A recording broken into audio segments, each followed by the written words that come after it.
কাল আমার বিয়ে মুন। কি বলছিস রোজ? হ্যাঁ ঠিক বলছি, বাবা আমাকে বিয়ে দিয়ে দিবে রে। কেন, কি হয়েছে? বাবার নাকি ছেলে খুব পছন্দ হয়েছে। তুই না পড়াশোনা করতে চাস? সবার কপালে সবকিছু সয় না রে, হয়তো আমারও তাই। গরিবের ঘরে জন্মেছি, কষ্ট তো করতে হবেই। এসএসসি পরীক্ষার পরে মা বাবার কাছে বোঝা হয়ে গেলাম, বিয়ের পিড়িতে বসতে হচ্ছে। মন আমাকে জড়িয়ে ধরে বলল, এভাবে বলিস না, আমার খুব কষ্ট হয়। আচ্ছা, বাবাকে আঙ্কেলের সাথে কথা বলতে বলি। না রে, বাবা স্পষ্ট বলে দিয়েছেন এ বিয়ে হবেই। ছেলে নাকি খুব ভালো, বড় লোকও বটে। সে নাকি বিলেত ফেরত ইঞ্জিনিয়ার। বাবা তাকে হাতছাড়া করবেন না। কি ইঞ্জিনিয়ার? বয়স কত? আমি মাথা নিচু করে বললাম, 30 বছর হবে। কি বলছিস রোজ? তোর তো সবে মাত্র 17। আমার চোখ থেকে দুফোঁটা অশ্রু গড়িয়ে পড়ে। সবই আমার কপাল রে মন। মন স্তব্ধ হয়ে বসে পড়ে। আমাকে বাড়ি যেতে হবে মুন, আর থাকতে পারবো না। তুই কিন্তু অবশ্যই আসবি। মনের চোখ থেকেও জল গড়িয়ে পড়ছে। ও আমাকে জড়িয়ে ধরে কাঁদতে শুরু করে দিল। আমিও কাঁদতে থাকলাম। কিছুক্ষণ পর মনের থেকে বিদায় নিয়ে বাড়ির পথে রওনা দিলাম। আমার পরিচয়, আমি হচ্ছে মেহেরিমা মেহের রোজ। সবাই রোজ বলেই ডাকে আমায়। সবে মাত্র এসএসসি পরীক্ষা দিলাম, এর মধ্যে বিয়ে ঠিক হয়ে গেল। ঠিক হওয়ারই কথা। আমি গরিব পরিবারের মেয়ে, ভালো একটা জায়গা দেখে আমায় বিয়ে দিতে পারলেই বাবা বাঁচে। ভালো একটা সম্বন্ধ পেয়েও গেলেন। শুনেছি সে নাকি বিলেত ফেরত ইঞ্জিনিয়ার, শহরের খুব নামি দামি ব্যক্তি সে। এমন পাত্র বাবা কিছুতেই হাতছাড়া করবেন না। তার সম্পর্কে এর থেকে বেশি কিছুই জানি না, এমনকি তার নামটাও আমার অজানা। আমার জানারও কোনো আগ্রহ নেই। যে বিয়েতে আমার মতের কোনো মূল্য নেই, সেখানে জেনেই বা কি হবে।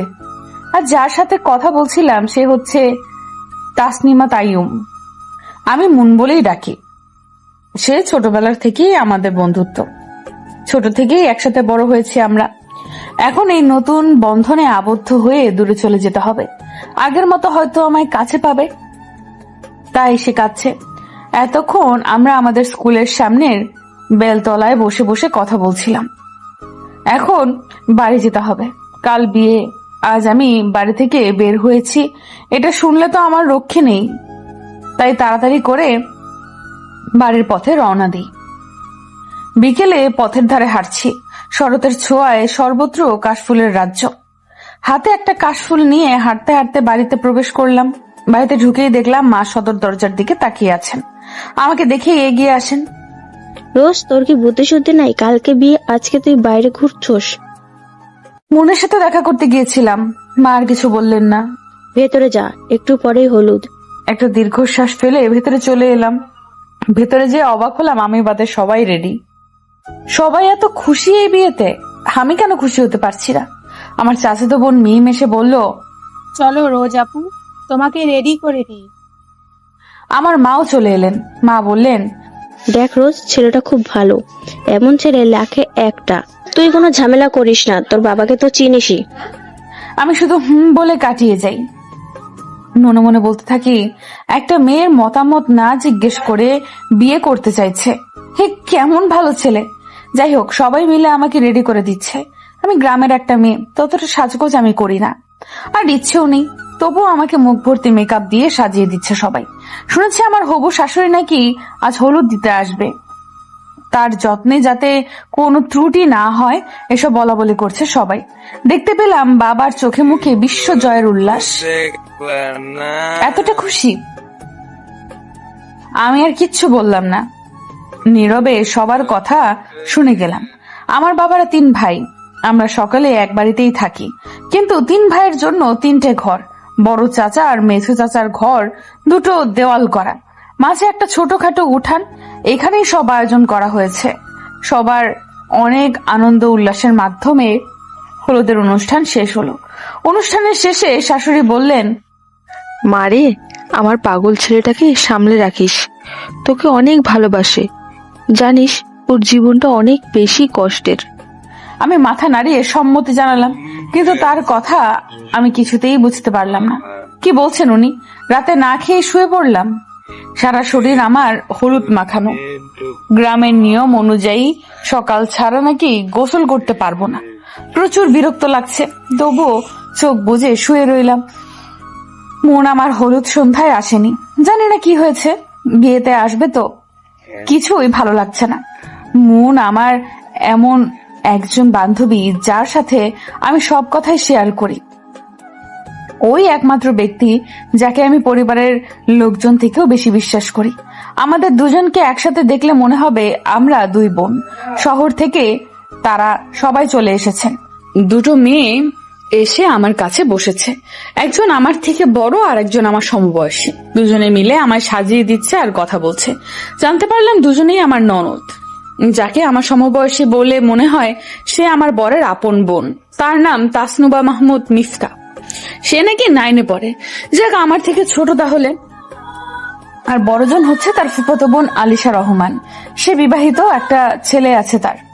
কিন্তু দেখে তো মনে হয় না। এই বিভিন্ন কথা বলছে তারা। কথা বলতে বলতে আমাকে সাজানো শেষ করলো তারা। গায়ে জুড়ে দিল একটা মেরুন রঙের লেহেঙ্গা শাড়ি। আমার মেহেদি রাঙা হাতগুলোতে খয়েরি কালার চুড়ির সমাহার, ঠোঁট রাঙানো লাল লিপস্টিক, চোখে গাঢ় করে কাজল মাখা, গা ভর্তি ভারী গহনা। আমার ননদিনী বলে উঠল, ও ভাবি, তোমাকে যা লাগছে না কি বলবো। আর তুর্য ভাইয়া দেখলে তো? ঠিক বলেছিস। জানতে পারলাম তার নাম তুর্য, তাসকিন মাহমুদ তুর্য। বিয়ের সকল নিয়ম মেনেই আমাদের বিয়ে সম্পন্ন হলো। মনকে মাত্র একবার দেখেছি, ওর মন অনেক খারাপ। কিছুক্ষণ থেকে ও চলে গেছে। যাক, ও এসেছিল তো, এটাই বেশি। বিয়ের পর বরের যাওয়ার সময় মেয়েরা নাকি খুব কান্নাকাটি করে, কিন্তু আমার কান্না আসছে না। শুধুমাত্র ছোট বোন মধুর জন্য খুব কষ্ট হচ্ছে। আমাকে এসে জড়িয়ে ধরে বলল, আমায় ছেড়ে চলে যাবে আপুই? আমি কি করে থাকবো? এখন আমার খুব কষ্ট হচ্ছে। মা বাবা অনেক কাঁদলেন। আমি অবাক হয়ে চেয়ে থাকলাম। আমাকে বিয়ে দেওয়ার জন্য উঠে পড়ে লেগেছিল, এখন আবার কাঁদছো কেন? আমাদেরকে বিদায় দেওয়া হলো। গাড়ি চেপে তাদের বাড়ির দিকে অর্থাৎ শহরের দিকে রওনা হলাম। শুনেছি তারা নাকি এই গায়েরই লোক, কিন্তু এখন শহরেই থাকে। গাড়িতে বসে খুব কান্না আসছে, কিন্তু কাঁদতে পারছি না। আমার বর স্পষ্ট বলে দিয়েছেন যদি কান্না করি তাহলে রাস্তায় ফেলে দিয়ে যাবেন। তার কণ্ঠের মায়ায় পড়ে গেলাম। এক সুমিষ্ট আওয়াজে আমাকে শান্ত হতে বললেন তিনি, কিন্তু আমি একবারও দেখিনি তাকে। বুঝতে পারলাম তার দৃষ্টি আমাতেই নিবদ্ধ। কিছু বললাম না। রাত প্রায় 10টা। তাদের বাড়িতে চলে আসলাম। বাড়িটা দেখেই বুঝতে পারলাম তারা কতটা বড় লোক। এক বিশাল এলাকা জুড়ে তাদের বাড়িটা, চারপাশে গাছগাছালির সমাহার। বাড়ির আশেপাশে ততটা বাড়ি নেই, একেবারে শান্ত পরিবেশ। বোধহয় এলাকাটা পুরোই তাদের দখলে। বাড়িতে প্রবেশ করার পর আমাকে একটা সুসজ্জিত কক্ষে নিয়ে যাওয়া হলো। ঘরটা বেশ পরিপাটি করে গোছানো, চারদিকে ফুলের সুবাসে মুখরিত। রাত প্রায় 12টা। খাটের উপর বসে আমার বরের অপেক্ষায় বসে আছি। আর বসতে পারছি না, খুব ঘুম পাচ্ছে আমার। সচরাচর রাত 10টার মধ্যে ঘুমিয়ে পড়ার অভ্যাস আমার। দুদিনের ক্লান্তিতে আমার অবস্থা খারাপ। কাল রাতে ঘুম হয়নি, বসে বসে ঘুমোচ্ছি আমি। হঠাৎ দরজা খোলার আওয়াজ পেলাম। আমি নড়ে চড়ে বসলাম। বুঝতে পারলাম সে এসেছে। চুপ করে বসে আছি আমি। সে এসে আমার পাশে বসলো। আমি কিছু বলতে যাব এর আগেই তিনি বললেন, মেহু, খুব ঘুম পাচ্ছে তোমার? আমি চুপ করে থাকলাম। সে আমার থুতনি উঁচু করে তুললেন। মেহু, এদিকে তাকাও। তার দিকে তাকানোর কোনো ইচ্ছেই আমার ছিল না, তবুও দেখলাম। তার দিকে চেয়েই থাকলাম। এক অন্যরকম সৌন্দর্য তার, এক সুদর্শন পুরুষ যাকে বলে। ফর্সা চেহারায় ছোট ছোট দাড়ির আবির্ভাব, গোলাপি ঠোঁটজোড়া নাড়িয়ে কথা বলছে আমার সাথে। গায়ে তার কালো রঙের শেরওয়ানি, পলক যেন পড়ছেই না তার থেকে। সে হাসছে। উফ, আরো বেশি সুন্দর লাগছে এখন। সে আমার সামনে হাত নাড়ালো। আমার ধ্যান ভেঙে গেল। সে হেসে বলল, মেহু, আমাকে দেখার অনেক সময় পাবে। আপাতত তুমি পড়াশোনায় মন দাও। কয়েকদিন পর রেজাল্ট আসবে। কলেজে ভর্তির প্রিপারেশন নাও। আর হ্যাঁ, এখন ঘুমাও। আমি সোফাতে ঘুমাচ্ছি। কোনো সমস্যা হলে আমাকে ডাক দিও। তার ব্যবহারে আমি আরো বেশি আশ্চর্য হলাম। বেশি কিছু না ভেবেই ঘুমিয়ে পড়লাম। সকালে উঠে যা দেখলাম, সকালে ঘুম থেকে উঠে আমি অবাক। তুর্য আমার ডান হাত আঁকড়ে ধরে পাশেই বসে ঘুমিয়ে আছেন। তার ঘুমন্ত চেহারাটা খুব মায়াবী লাগছে এখন। সিল্কি চুলগুলো কপালটায় নেমে এসেছে। সুদীর্ঘ আঁখি পল্লব বন্ধ করে শুয়ে আছেন। মনে হচ্ছে একটা বাচ্চা ঘুমিয়ে আছে। তার মুখশ্রীতে ক্লান্ত ভাব স্পষ্ট। আমার বেশ অস্বস্তি লাগছে এই মুহূর্তে। একে তুর্য এভাবে হাত ধরিয়ে রেখেছেন, আরেকদিকে আমার শাড়ি এলোমেলো হয়ে আছে। তুর্য ঘুম থেকে উঠে দেখলে কি হবে? আমি খানিকক্ষণ চেষ্টা করেও তার শক্ত হাতের বাঁধন খুলতে ব্যর্থ হলাম। সে আমার হাত সযত্নে বুকে আগলে গভীর ঘুমে মগ্ন। এখন কি করব আমি? তাকে ডাক দিতেও অস্বস্তি লাগছে। এক হাত দিয়ে বারবার শাড়ি ঠিক করার চেষ্টা করছি, কিন্তু কোনো মতেই সম্ভব হচ্ছে না। কোনো উপায় না বুঝে কিছুক্ষণ বসে রইলাম। অবশেষে বাধ্য হয়ে তাকে ডাক দিলাম, এই যে হাতটা ছাড়ুন। আমার আওয়াজ শুনে তুর্য চোখ খুলে তাকালো। সে এক দৃষ্টিতে আমার দিকে তাকিয়ে থাকে, অপলক দৃষ্টিতে। তার দৃষ্টি এক রহস্যময় দৃষ্টি। কেন এভাবে তাকিয়ে আছেন তিনি আমার বোধগম্য হলো না। আমি তার চোখ থেকে চোখ সরিয়ে নিলাম। হঠাৎ তুর্য আমার হাত এক ঝটকায় সরিয়ে দিলেন। মুহূর্তেই হনহন করে ওয়াশরুমের দিকে চলে গেলেন। তার চেহারায় রাগ স্পষ্ট। এমন কেন হলো আমি বুঝতে পারলাম না। তার এহেন কাণ্ডে হতবাক হওয়া ছাড়া আর কিছুই বলতে পারলাম না। কিছুক্ষণ পর তুর্য ওয়াশরুম থেকে বেরিয়ে এলেন। আমি তার দিকে তাকাতেই সে চোখ সরিয়ে নিলেন, ড্রয়ার খুলে দিয়ে বললেন, এখানে তোমার জামা কাপড় আছে, শাড়িটা চেঞ্জ করে আসো। বলেই সে রুমের বাইরে চলে গেলেন। ড্রয়ারে হরেক রকমের কাপড়ের বাহার দেখে বেশ অবাক হলাম। আমি খয়েরি রঙের একটা শাড়ি নিয়ে ওয়াশরুমে চলে গেলাম। ড্রেসিং টেবিলের সামনে দাঁড়িয়ে বারবার শাড়ি ঠিক করার চেষ্টা করছি আমি, কিন্তু বরাবরের মতোই ব্যর্থ হচ্ছি আমি। গ্রামে বড় হলেও শাড়ি পরার অভ্যাস আমার নেই। আমি কখনো শাড়ি পরিনি। শাড়ির কুচি ঠিক করতে গেলে আঁচল সরে যাচ্ছে, আর আঁচল ধরলে কুচি নষ্ট হয়ে যাচ্ছে। কি করব, মেজাজ বিগড়ে যাচ্ছে। হঠাৎ শুনতে কেউ চিৎকার করে বলছে, মেহু। পেছন ফিরে তাকিয়ে দেখলাম তুর্য রক্তচক্ষু নিয়ে আমার দিকে তাকিয়ে আছে। এখনই আমাকে খেয়ে ফেলবেন। আমি তাড়াতাড়ি শাড়িটা কোন রকম গায়ে জড়িয়ে নিলাম। সে আমার কাছে এসে আমার কোমর জড়িয়ে আমার থুতনি চেপে ধরলেন। দাঁতের সাথে দাঁত চিবিয়ে আমাকে বললেন, এভাবে দরজা জানালা খুলে শাড়ি পরছো কেন? কোনো কমন সেন্স নেই তোমার? আমি এসেছি, অন্য কেউ এলে কি করতে? তার কথায় নিজেকে হাজারটা বকাবাদ্য করলাম। ইস, একটুও খেয়াল হচ্ছিল না যে দরজাটা খোলা ছিল। কি হয়েছে, কথা বলছো না কেন? লোকেদের নিজের শরীর দেখানোর চেষ্টা করছো নাকি?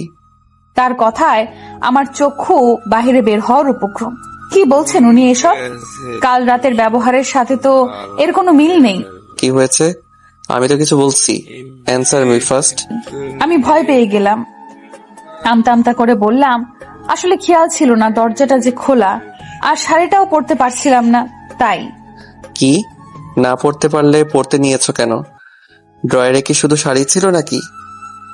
মানে তার ব্যবহারে এখন খুব কান্না পাচ্ছে আমার। কি জানি কেন এমন হচ্ছে। আমার সাথে এতটা খারাপ করে কেন কথা বলছেন উনি? নিজের অজান্তেই চোখ দিয়ে দুফোঁটা অশ্রু গড়িয়ে পড়ল। তুর্য হয়তো সেটা খেয়াল করলেন। দেখলাম তার মুখখানা মুহূর্তেই মলিন হয়ে গেছে। ক্রমেই আমায় নিয়ে ব্যস্ত হয়ে পড়লেন তিনি। নিজ হাতে খুব যত্নে আমায় শাড়ি পরিয়ে দিচ্ছেন উনি। আমি ভয় চুপটি করে দাঁড়িয়ে আছি। কিছু বলার সাহস হচ্ছিল না আমার। আবার কি না কি বলে। তুর্য শাড়ির কুচিগুলো ঠিক করে আমার হাতে ধরিয়ে দিলেন। বাকিটা তুমি নিজেই ঠিক করতে পারবে, আমার কাজ আছে। নিচে যাই। আর হ্যাঁ স্টুপিড, এবার দরজা আটকে নাও। আমি মাথা নিচু করে সম্মতি জানালাম। কিছুক্ষণ পর শাড়ি ঠিক করে নিচে চলে এলাম। ছোট থেকে এই গ্রামের ছোট্ট কুটিরে আমার বসবাস, কিন্তু এই বাড়ি কোনো অংশে মহল থেকে কম নয়। বিলাসবহুল এই বাড়িতে কোনো জিনিসের কমতি নেই। কেউ পরম যত্নে নিজ হাতে সাজিয়েছেন এই মহল। অপূর্ব সুন্দর এই বাড়িতে শখানেক লোক বেশ আরাম আয়েশে থাকতে পারবে। উপর তলায় তুর্যের ঘরটা, এখন এতে আমারও সমান অধিকার। সিঁড়ি বেয়ে নিচে নামতে নামতে দেখলাম মিফতা টেবিলে খাবার সাজিয়ে রাখছে। আমাকে দেখে একটা সৌজন্যমূলক হাসি দিল সে। ঘুম কেমন হয়েছে ভাবিমণি? হ্যাঁ, ভালো। এসো, নাস্তা করবে। মা বাবা তারা কোথায়? দেখলাম মিফতার মুখখানা কালো হয়ে গেছে। কি হয়েছে মিফতা? ভাবিমণি আমাদের মা নেই, 6 বছর আগে আমাদের ছেড়ে চলে গেছে। তো পরশু হলুদে যে গেল সে কে? ওটা তো আমাদের ফুপু, আমাদের অনেক আদর করে। তো বাবা? এবার খেয়াল করলাম মিফতার চোখ দিয়ে অশ্রু ঝরছে। কেন এই অশ্রু তা আমি বুঝতে পারলাম না। বাবা আমাদের এখানে খুব কম সময় আসে। মা মারা যাবার পর বাবা আরেকটা বিয়ে করে নিয়েছে। সে এখন সেখানেই থাকে। সে আমেরিকা। আমরা তার কাছে বোঝা। আমরা দুই ভাই বোন আর রেহানা চাচি, আবুল চাচা এই বাড়িতে থাকি। আমি বেশ অবাক হলাম। আর অবাক হব নাই বা কেন? এ কেমন কথা? নিজের সন্তানদের বোঝা মনে করেন? কি বলছে ও? রান্নাঘর থেকে মধ্যবয়সী এক মহিলা বেরিয়ে এলেন। বৌমনি, উঠে গেছো? তাকে চিনতে পারলাম না, তারপরও হাসির মাধ্যমে জবাব দিলাম, মিফতা হয়তো বুঝতে পারলো ব্যাপারটা। ভাবিমণি, এ হচ্ছে রেহানা চাচি। মা মারা যাওয়ার পর থেকে রেহানা চাচি আর আবুল চাচার সাথে আমরা থাকি। এই আমাদের সংসার। আর এখন থেকে এটা তো তোমার সংসার। তুমি নিজ হাতে সাজিয়ে নিও। তাদের সবার কথায় কিছুটা রহস্য আন্দাজ করতে পারলাম। এইভাবে কথা বলছে কেন তারা? কিছু একটা কি বলতে যাচ্ছে না আমাকে? বৌমনি, তুর্য বাবা কোথায়? সে তো ঘরে নেই, কিছুক্ষণ আগে বেরিয়ে গেল। বলল কাজ আছে নাকি তার। ও আচ্ছা ভাবিমণি, আসো নাস্তা করব। খুব খিদে পেয়েছে আমার। তোমার সাথে খাবো বলে বসে আছি। মিফতার কথাই বেশ ভালো লাগলো। মেয়েটা ছোট হলেও বেশ বুদ্ধিমতী আর চাপা স্বভাবের। মিফতা, রোহানা চাচি আর আমি তিনজনে মিলে নাস্তা সেরে নিলাম। নাস্তা শেষ করে মিফতা বলল, ভাবিমণি, আমি স্কুলে যাই। 3 দিন ধরে যাইনি।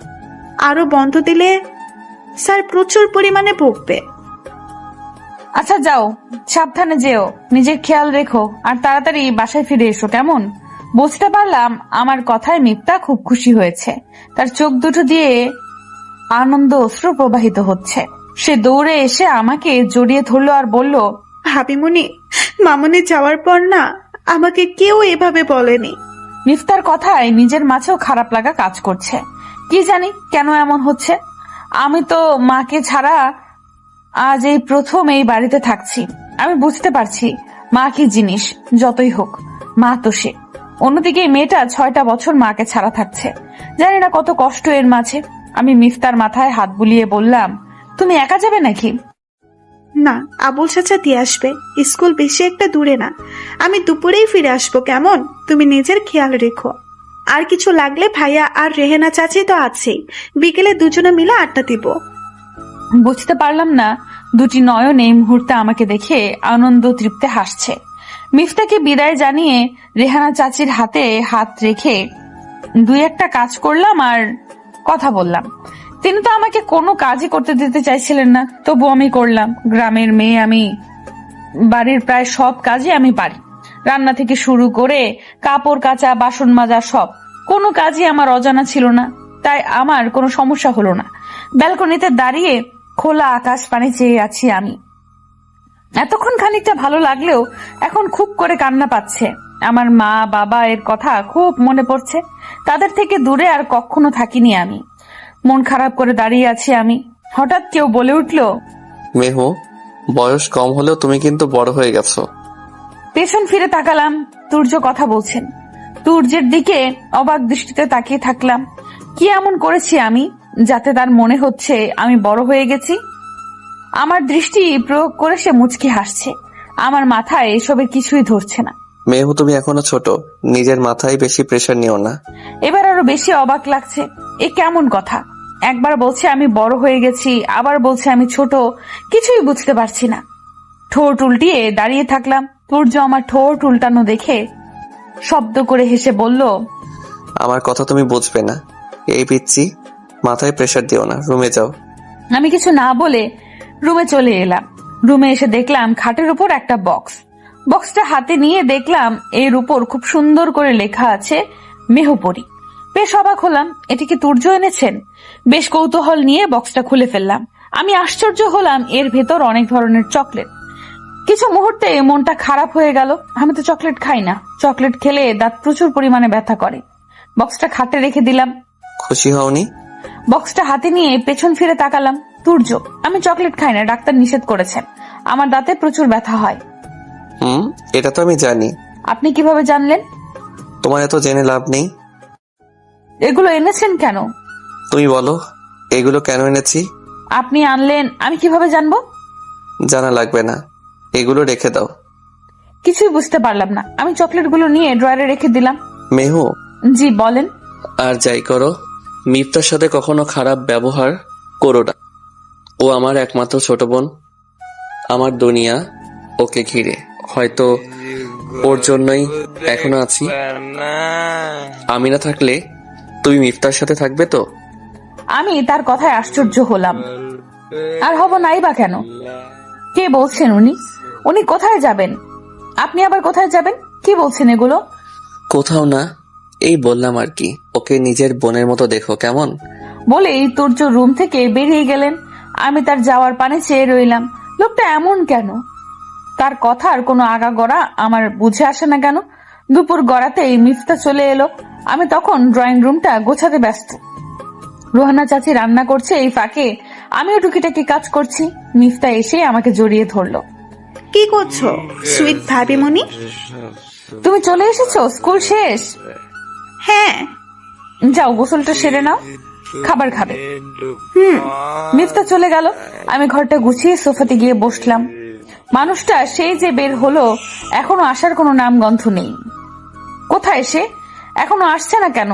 কাল যে এলাম, বাবা মায়ের সাথেও একটা বার কথা হলো না। সব মিলিয়ে মনটা বেশ খারাপ। মন খারাপ করে বসে আছি আমি। মন খারাপ কেন বৌমনি? কই না তো চাচি। আমি বুঝি মা, বাবা মার সাথে কথা বলতে চাও। আচ্ছা, তুর্য বাবা কোথায়? আমি জানি না তো। তোমার বইলা যায় নাই? না তো। আচ্ছা। চাচির সাথে কথা বলতে বলতে ওই মিফতাই চলে এলো। ভাবিমণি কি করছো? এই তো বসে আছি। তার দিন কেমন কাটলো? কোনো সমস্যা হয়নি তো? না, কোনো সমস্যা হয়নি। তোমার স্কুল কেমন গেল? স্যার বকেছে? না, ভাইয়া নাকি স্যারকে ফোন করেছিল। ও, চলো খাবে না? ভাইয়া আসুক, ততক্ষণ আমরা গল্প করি, চলো। আমি মুচকি হেসে সায় দিলাম। মিফতা আমাকে টেনে বাড়ির বাহিরে নিয়ে এলো। ও আমাকে বাড়ির বাগানের দিকটায় নিয়ে গেল। বিশাল এলাকা জুড়ে বাগানটা। এতে রয়েছে অনেক রকমের ফুল ও ফল গাছ। খুব সুশৃঙ্খল সারিতে দাঁড়িয়ে আছে এগুলো। মিফতা আমাকে নিয়ে বাজারের এক কোনায় বসানো দোলনায় বসিয়ে দিল। সেও আমার পাশ ঘেঁষে বসে পড়লো। এরপর শুরু করলো স্কুলের আলাপ। শুনতে ভালো লাগছে। যা আন্দাজ করতে পারলাম, মেয়েটা অনেক মিশুক প্রকৃতির। আমি মিফতার কথাগুলো বেশ মনোযোগ সহকারে শুনছিলাম। এরই মাঝে সুমিষ্ট এক কণ্ঠের জোরালো আওয়াজ শুনতে পেলাম। খাওয়া দাওয়া ছেড়ে এখানে বসে গল্প করা হচ্ছে কেন? ভাইয়া চলে এসেছ? তোমার অপেক্ষায় তো ছিলাম। আমি তো কখন এলাম, আপনাদেরই কোনো সারা শব্দ নেই। তা না, এমন করছো কেন? নতুন ভাবির সাথে একটু গল্প করছিলাম। তা খাওয়া শেষ করে সারাদিন গল্প করো, কোনো মানা নেই। এখন খেতে চলো। আচ্ছা চলো। আমার কিছু বলার সাহস হলো না। আমি চুপটি করে মূর্তির মতো দাঁড়িয়ে থাকলাম। ভয় কিছুই বললাম না। কি জানি তাকে দেখলে বলার ভাষাই আমি হারিয়ে ফেলি। মিফতা আমার হাত টেনে নিয়ে এলো। আমি দেখলাম তুর্যের দৃষ্টি আমাতেই নিবদ্ধ। আমার মুখের অবস্থা দেখে সে মিটিমিটি হাসছে। খাওয়া দাওয়া শেষে তুর্য উপরে চলে গেলেন। আমি রেহানা চাচির সাথে টেবিল গুছিয়ে উপরে চলে আসলাম। মিফতা ঘুমাতে চলে গেছে। রুমে গিয়ে দেখলাম তুর্য চোখের উপর হাত রেখে খাটের উপর শটান হয়ে শুয়ে আছেন। মায়ের সাথে কথা বলার খুব ইচ্ছে হচ্ছে, কিন্তু সামনে এগোনোর শক্তি বোধ হয় হারিয়ে ফেললাম। পেছন ফিরে বেরিয়ে আসবো, তখন শুনতে পেলাম সেই মোহনীয় কণ্ঠস্বর। মেহু, কোথায় যাচ্ছ? আমি কিছু বলতে পারলাম না। দেখলাম তার হাতখানা চোখের উপর এখনো। তাহলে সে আমাকে কিভাবে দেখলো? আশ্চর্য হলাম। মেহু, কথা বলছো না যে? আমাকে ভয় পাও? আমি কিচ্ছু বললাম না। তুর্য এবার চোখ থেকে হাত সরিয়ে উঠে বসলাম। হাতের ইশারায় আমাকে তার নিকট ডাকলেন। আমি এগিয়ে গেলাম। খাটের নিকট ঘেঁষতেই সে আমার এক হাত টেনে আমাকে তার পাশ ঘেঁষে বসালেন। আমি যেন পাথর হয়ে গেলাম। তুর্য বললেন, মেহু, মা বাবার সাথে কথা বলতে চাও? আমি মাথা নাড়িয়ে সম্মতি জানালাম। সে মুচকি হেসে আমাকে বললেন, মেহু, আমি জানি এই বিয়েটা হয়তো তোমার অমতে হয়েছে। আমি এমন কোনো কাজ করব না যা তুমি পছন্দ করো না। আমাকে বন্ধু ভাবতে পারো। নিজের সব প্রয়োজন আমার কাছে না বললে আমি বুঝবো কিভাবে? আমি কিছু না বলে বসে থাকলাম। তুর্য আমার হাতে ফোনটা দিয়ে বললেন, নাও কথা বলো। আমি আনন্দিত হয়ে ফোনটা হাতে নিলাম, মাকে কল করে তার সাথে কথা বলতে শুরু করলাম। যতই অভিযোগ অভিমান থাকুক না কেন, সে তো আমার মা, আমার জননী। সূর্য আমার উল্লসিত মুখটা দেখে মুচকি হাসছেন। পিচিটা অল্পতেই খুশি, প্রাণ খুলে হাসা তো তোমার থেকেই শেখা। তোমায় দেখলে কেন বারবার প্রেমে পড়ে যাই, কেন বারবার মন এই ছোট্ট পরীকেই চাই। তবে কি তুমি আমার স্নিগ্ধ পরী? ওই মায়াবী চোখে কি এমন আছে যা প্রতি মুহূর্তে আমাকে পাগল করে? তবে কি আমার স্নিগ্ধ আবেশে তুমি শুধুই তুমি? ধরনের বুকে আধার ঘনিয়ে আসছে, সন্ধ্যা হয়ে এসেছে। সেই বিকেল থেকে মিফতার সাথে গল্প করতে করতে কখন যে সন্ধ্যা হয়ে এলো টেরই পেলাম না। এই হাজারো বিষয়ে আলাপ হলো তার সাথে। একদিনেই দুজনের মধ্যে খুব ভালো একটা সম্পর্ক হয়ে এলো। আমরা দুজনে ছাদে বসে বসে গল্প করছিলাম। একটু আগে সূর্য এসে ডেকে গেছেন, তবুও আমাদের গল্প ভান্ডার জমানো গল্পগুলো এখনো শেষ হয়নি। আমরা আমাদের মতো গল্প করে চলেছি। এই স্টুপিটের দল, কখন থেকে বলছি নিচে নামো, সন্ধ্যা হয়ে এসেছে, কানে যাচ্ছে না? পরক্ষণে দেখতে পেলাম সূর্যকে। সে বোধহয় রেগে আছেন, তার মুখ রাগে লাল হয়ে আছে, কপালের রগ দুটি স্পষ্ট দেখা যাচ্ছে। তাকে দেখে আমারও এই মুহূর্তে বেশ ভয় লাগছে। মিফতা আমার পেছনে দাঁড়িয়ে আমাকে জড়িয়ে ধরলো। এখন আমি সূর্যের মুখোমুখি, আমার পেছনে মিফতা। ভয়ে আমি পাথরের মতো জমে যাচ্ছি, কিছু বলার সাহস হচ্ছিল না। সূর্য আমার দিকে রাগী দৃষ্টিতে তাকিয়ে আছেন। তার রাগের কারণ ততটা ভালো করে বুঝতে পারলাম না। সে রাগী কণ্ঠে মিফতাকে ঘরে যেতে বললেন। মিফতা প্রথমে আমায় ছেড়ে যেতে চাইল না, পরক্ষণে সূর্যের দৃষ্টিপাত লক্ষ্য করে সে এক দৌড়ে চলে গেল। এখন আমার কি হবে? আমার তো ভয়ে গলা শুকিয়ে কাঠ হয়ে আসছে। সূর্য আমার এক হাত টেনে আমায় নিচে নিয়ে আসলেন। অনেক শক্ত করে চেপে ধরায় অনেক ব্যথা পাচ্ছি আমি। ব্যথায় কাতরানো অবস্থায় আমার বাকযন্ত্র দ্বারা এই একটি ধ্বনি উচ্চারিত হচ্ছে। সূর্য এর কোনো পরোয়া করলেন না।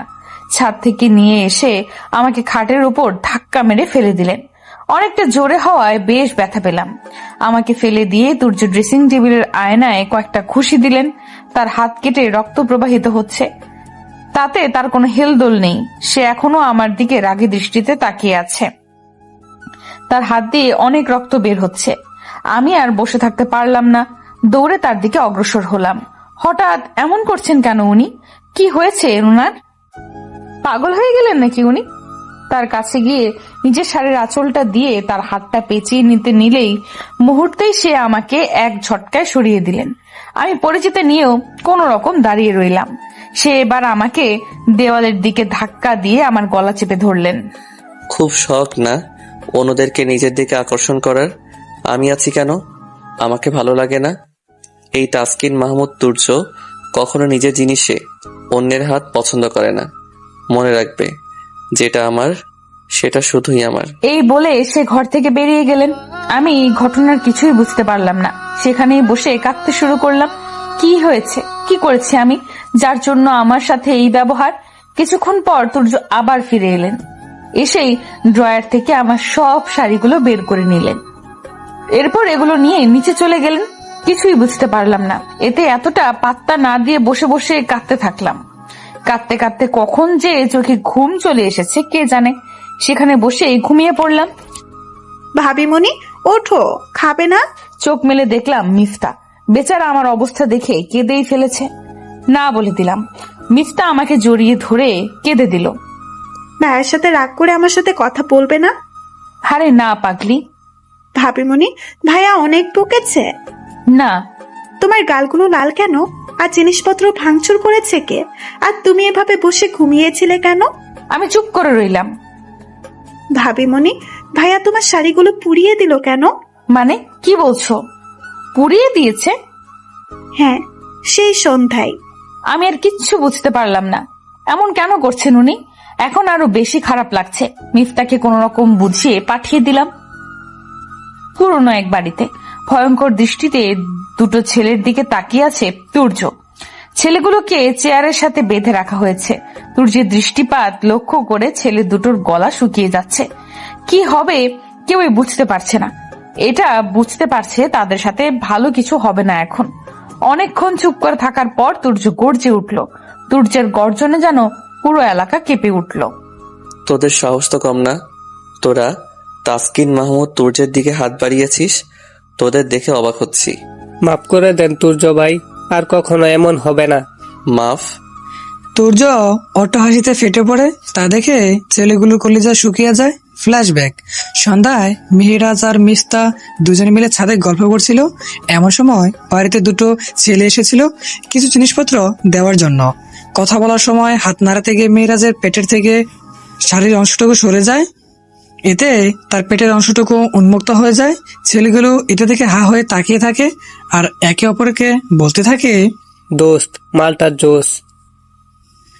এসবের কোনো কিছুই তুর্যের দৃষ্টিকর হয়নি। সেই রাগ থেকেই রাজের সাথে তার এই ব্যবহার। তোদেরকে মাফ করব, আর আমি? ভুল হয়ে গেছে তুর্য ভাই, আর কখনো হবে না। এবারের মতো মাফ করে দেন। তুর্য এখন আর মাফ করতে জানে না। মাফ করা তো সেদিনই ভুলে গেছে, যেদিন তার সাথে সবচেয়ে বড় অন্যায় হয়েছিল। তুর্যের চোখ থেকে দুফোঁটো অশ্রু গড়িয়ে পড়লো। ছেলেগুলো আর বুঝতে বাকি রইল না যে তাদের কপালে কি আছে। তুর্য অন্য একটা ছেলেকে ডেকে কিছু বলে সেখান থেকে বেরিয়ে এলো। শুনতে পেল ছেলেগুলো কাতরানোর কণ্ঠধ্বনি। রাত প্রায় 2:30, গভীর ঘুমে আচ্ছন্ন আমি। হঠাৎ বুঝতে পারলাম আমি শূন্যে ভাসছি, কিন্তু গভীর ঘুমে আচ্ছন্ন হওয়ায় আমার মন চোখ খুলতে সায় দিল না। খানিকক্ষণ বাদে টের পেলাম কেউ আমার হাতে পরম যত্নে একের পর এক চুমু এঁকে দিচ্ছে। আমি ভয় পেয়ে চোখ মেলে তাকালাম। আবছা আলোয় তুর্যের মুখটা খানিকটা বোঝা যাচ্ছে। আমার দিকে নিষ্পলক চেয়ে আছেন তিনি। আমি তৎক্ষণাৎ উঠে বসলাম। সে আমার একদম পাশ ঘেঁষে বসে পড়লেন। হঠাৎ সে বলল, বউ। তার কথায় আমি শিহরিত হলাম। সে আমার গাল স্পর্শ করে বলে উঠল, বউ, খুব লেগেছে তাই না? আই এম সরি, তোমার সাথে রাগ দেখানোটা আমার ঠিক হয়নি। আমি আরেক দফা আশ্চর্য হলাম। এই রাগ করলেন, এখন আবার সরি বলছেন? মানুষটার ব্যবহার আমি ঠিক বোধগম্য হলো না। আসলে কি করছেন উনি? বউ, আর কখনো তোমার সাথে এমন করবো না, প্রমিস। আর কখনো না। Sorry sorry sorry sorry sorry. আমি তার দিকে তাকিয়ে থাকলাম। সে আবার বলল, বউ। হঠাৎ করে তুর্য আমার কোলে মাথা রেখে শুয়ে পড়লেন। বউ, মাথাটা খুব ব্যথা করছে, একটু হাত বুলিয়ে দেবে? তার আদরে গলার আওয়াজ শুনে শিহরিত হলাম। সে আমার এক হাত টেনে মাথায় হাত দিতে লাগলো। আমি পরম যত্নে বিলি কাটতে লাগলাম। সে চোখ জোড়া বন্ধ করে শুয়ে আছে, তার মুখে ক্লান্ত ভাব ফুটে উঠেছে। হঠাৎ মনে পড়লো তার হাতের কথা। অনেকটা কেটে গিয়েছে তো তখন। আমি তার হাতের দিকে নজর দিতেই দেখলাম ব্যান্ডেজ করা। আমি তার মাথায় হাত বোলাতে থাকি। হাত বুলিয়ে দিতে দিতে কখন যে ঘুমের সাগরে পালিয়ে দিলাম বুঝতেই পারলাম না। সকালে উঠে নিজেকে কারো বাহু ডোরে আবদ্ধ অবস্থায় দেখে আমি বিস্মিত হয়ে গেলাম। বেশ শক্ত করে আমায় জড়িয়ে ধরে গভীর ঘুমে মগ্ন হয়ে আছেন তুর্য। তার ফর্সা মুখটা কেমন যেন লাগছে, ক্লান্ত ভাব তাতে স্পষ্ট। তার এলোমেলো চুলগুলো কপালে নেমে এসেছে। অজান্তেই আমার হাত সেদিকে চলে যায়। চুলে হাত বুলিয়ে সেগুলোকে আরো এলোমেলো করে দেই আমি। এখন পুরো বাচ্চাদের মতো লাগছে তাকে। আলতো হেসে তার নাক টেনে দেই আমি। সঙ্গে সঙ্গে সে চোখ খুলে তাকালো। আমি বিভ্রান্তিতে পড়ে যাই। কি করব বুঝতে পারছি না। সে আমার দিকে বড় বড় চোখ করে তাকিয়ে আছে। আমার খুব অস্বস্তি লাগছে। এখন কি হবে? কি করব আমি? তুর্য আমার দিকে বড় বড় করে তাকিয়ে আছে। আমার বেশ অস্বস্তি বোধ হচ্ছে। আমি লজ্জায় মাথা নুইয়ে নিলাম। তুর্য আমাকে আরো লজ্জা দেওয়ার জন্য আমার আরো শক্ত করে জড়িয়ে ধরলেন। আমার মুখ এখন তুর্যের মুখের অনেক কাছে। তার দৃষ্টি আমাতেই নিবদ্ধ। তার ভারী নিঃশ্বাসগুলো আমার গালে আছড়ে পড়ছে। আমি কি করব বুঝতে পারছি না। সে বলল, কি করছিলে মেহু? আমি কি বলবো বুঝতে পারছি না। নিশ্চুপ থাকাটাকেই ভালো মনে করলাম। তুর্য দ্বিতীয়বার একই প্রশ্ন করলেন, কিন্তু এবার তিনি আমাকে আরো বেশি কাছে টেনে নিলেন। আমি লজ্জায় চোখ বন্ধ করে নিলাম। এবার তিনি তার গোলাপি ঠোঁট জোড়া প্রসারিত করে বললেন, কি ভাবছো তুমি? আমার কথার উত্তর দিচ্ছ না কেন? আমি কাঁপা কাঁপা কণ্ঠে বললাম, প্লিজ ছাড়ুন। তুর্য আমার অবস্থা দেখে হেসে ফেললেন। তিনি বললেন, এত ভয় কেন পাও পিচ্ছি? আমি কিছুই করব না। ছি, কি বাজে চিন্তা তোমার। এই বলে তিনি আমাকে ছেড়ে দিলেন। আমি উঠে বলে গায়ের কাপড় ঠিক করে নিলাম। তিনি আবার বললেন, মেহু, তুমি এখনো ছোট, নিজের পড়াশোনার দিকে ফোকাস করো, আমাকে নিয়ে বেশি ভেবো না। এভাবেই হঠাৎ করে বিয়েটা হয়ে গেল, তোমার ছোট মাথায় বেশি প্রেশার নিও না। বলেই তিনি ওয়াশরুমের দিকে অগ্রসর হলেন। খানিকক্ষণ বাদে তিনি ওয়াশরুম থেকে বেরিয়ে আসলেন। আমি তাকে দেখে চোখ বন্ধ করে অন্যদিকে ফিরে তাকালাম। আপনি শার্টলেস কেন? এমন ভাব করছো, মনে হয় অনেক বড় অন্যায় করে ফেলেছি আমি। তুমি তো আমার বউই, তুমি তো সবই দেখতে পারো, এত লজ্জা পাওয়ার কি আছে? তার কথায় আমার কান দিয়ে গরম ধোঁয়া বের হওয়ার উপক্রম। নিজেকে সামলে বললাম, তোর যে শার্ট পরুন প্লিজ। আর ওটাই তো সমস্যা হচ্ছে, হাত কেটে যাওয়ায় অনেক কষ্টে গোসলটা সারতে পারলেও শার্টটা পরতে পারছি না। ভেবেছিলাম তোমাকে বলবো, কিন্তু তুমি তো এর আগেই। তার হাতের কথা মনে হতেই আমি পিছন ফিরে তাকালাম। তার কাছে গিয়ে হাত থেকে ব্লু কালারের শার্টটা নিয়ে নিলাম। শার্টটা গায়ে পরিয়ে একের পর এক বোতামগুলো লাগিয়ে দিলাম। তিনি আমার দিকে তাকিয়ে মুচকি হাসছেন। খানিকটা লজ্জা পেলেও আমার মধ্যে সংকোচ কাজ করছে না। তাকে শার্টটা পরিয়ে দিয়ে ব্যান্ডেজটা চেঞ্জ করে দিলাম। এবার নিচে গিয়ে তার জন্য নাস্তা নিয়ে আসলাম। তুর্য আমার কাজগুলো পর্যবেক্ষণ করে অবাক দৃষ্টিতে তাকিয়ে আছেন। তাকে খাইয়ে দিলে চলে আসছিলাম, তখন তুর্য আমায় ডাক দিলেন। মেহু। আমি পেছন ফিরে তাকালাম। মাঝে মাঝে তুমি বড় হয়ে যাও, তাই না? কিছুই বুঝতে পারলাম না। তুমি কবে বড় হবে মেহু? এবার তো অবাকের চরম শীর্ষে পৌঁছে গেলাম। উনি কি বলতে চাচ্ছেন? তুর্য আমায় দেখে হাসছেন, কিন্তু আমি তো রহস্যের সাগরে ডুব দিলাম। মানুষটাকে বোঝা আমার জন্য বেশ কঠিন হচ্ছে। বিকেল গড়িয়েছে, একটু আগে তুর্যের ফুফু মানে আমার ফুফু শাশুড়ির আগমন ঘটেছে। আঙ্কেল খানিকটা অসুস্থ থাকায় বিয়ের পরপরই নাকি উনি বাড়ি চলে গিয়েছিলেন। আজ আমাদের সাথে আবার দেখা করতে এসেছেন। ড্রয়িং রুমে বসে আছি আমি, মিফতা, ফুফু আর রোহানা চাচি। তুর্য বিকেলে বেরিয়েছেন, বলেছিলেন কি যেন একটা আছে ওনার। হাতে ব্যথা থাকার কারণে তার কর্মক্ষেত্রে যাওয়া এখন বন্ধ। রোহানা চাচি আর ফুফু কথা বলছেন। মিফতা আর আমি টিভি দেখছি, কিন্তু আমার চোখ দুটো টিভির পর্দায় হলেও মনে মনে সকালের ঘটনাকে কেন্দ্র করে খানিকটা অস্বস্তি হচ্ছে। কি করছিলাম আমি তখন? তুর্য কি ভেবেছিলেন আমাকে? আমার ভাবনায় ছেদ ফুটিয়ে তুর্য বাড়িতে প্রবেশ করলেন। তাকে হঠাৎ বিচলিত মনে হচ্ছে। বাড়িতে প্রবেশ করে আমার দিকে এক নজর তাকালেন তিনি। আমি লজ্জায় তার থেকে চোখ সরিয়ে নিলাম। সে হালকা হেসে উপরে চলে গেলেন। আমার ফুফু শাশুড়ি আমাকে বললেন, বৌমা, কেমন চলছে তোমার সংসার? জি আলহামদুলিল্লাহ ভালো। তুর্য বাবা কি বকে তোমাকে? আমি মুচকি হাসলাম। গতকালকের ভয়ঙ্কর অভিজ্ঞতার কিছুই বললাম না। হয়তো আমার হাসিকে সে ভালো লক্ষণ হিসাবে ধরে নিয়েছে। এবার তিনি বললেন, মা, আমার ছেলেটা একটু রাগী হলেও তোমাকে অনেক ভালোবাসে। ও তোমাকে কখনো কষ্ট দেবে না। আমি বেশ আশ্চর্য হলাম। ভালোবাসে মানে? কি বলছেন উনি? তবে কি তুর্য আমাকে আগে থেকেই চিনতেন? আমাকে কি করে চিনেন উনি? হাজারো প্রশ্ন এখন মনে দানা বাঁধছে। কি বলবো বুঝতে পারলাম না। মা, জানিস, ছোট থেকেই আমার তুর্যটা বেশ চঞ্চল স্বভাবের ছিল। পুরো বাড়িটা মাথায় করে রাখতো, কিন্তু এক দুর্ঘটনায় আমার থেকে ছেলেটাকে একেবারেই গম্ভীর হয়ে গেছে। ওকে তো আমি হাসতেই দেখতাম না, সব সময় কেন যেন হয়ে থাকতো ছেলেটা। প্রাণ খুলে হাসা তো ও প্রায় ভুলেই গিয়েছিল। তোকে দেখার পর খানিকটা স্বাভাবিক তুর্যকে দেখছি আমরা। মানে কিছুই তো বুঝতে পারছি না আমি। কি বলতে চাচ্ছেন উনি? আমাকে দেখার পর কি দুর্ঘটনা ঘটেছে ওনার সাথে? আমার মাথায় হাজারো প্রশ্নের বোঝা, কিন্তু কিছুতেই বলতে পারছি না আমি। পাশ থেকে মিফতা টিভি বন্ধ করে আমাকে জড়িয়ে ধরলো। ভাবিমণি, তুমি আমাকে আর ভাইয়াকে ছেড়ে যাবে না তো? সত্যি ভাইয়া, তাহলে মরেই যাবে। আমার মাথা ঘুরে আসছে তাদের এই রহস্য জোড়া কথাগুলোতে। কিছুই বুঝতে পারছি না। এবার আমি ফুফুকে বললাম, কি বলছেন আপনারা? আমি তো কিছুই বুঝতে পারছি না, একটু খুলে বলুন না প্লিজ। কি হয়েছে ওনার সাথে? কেন এমন উনি?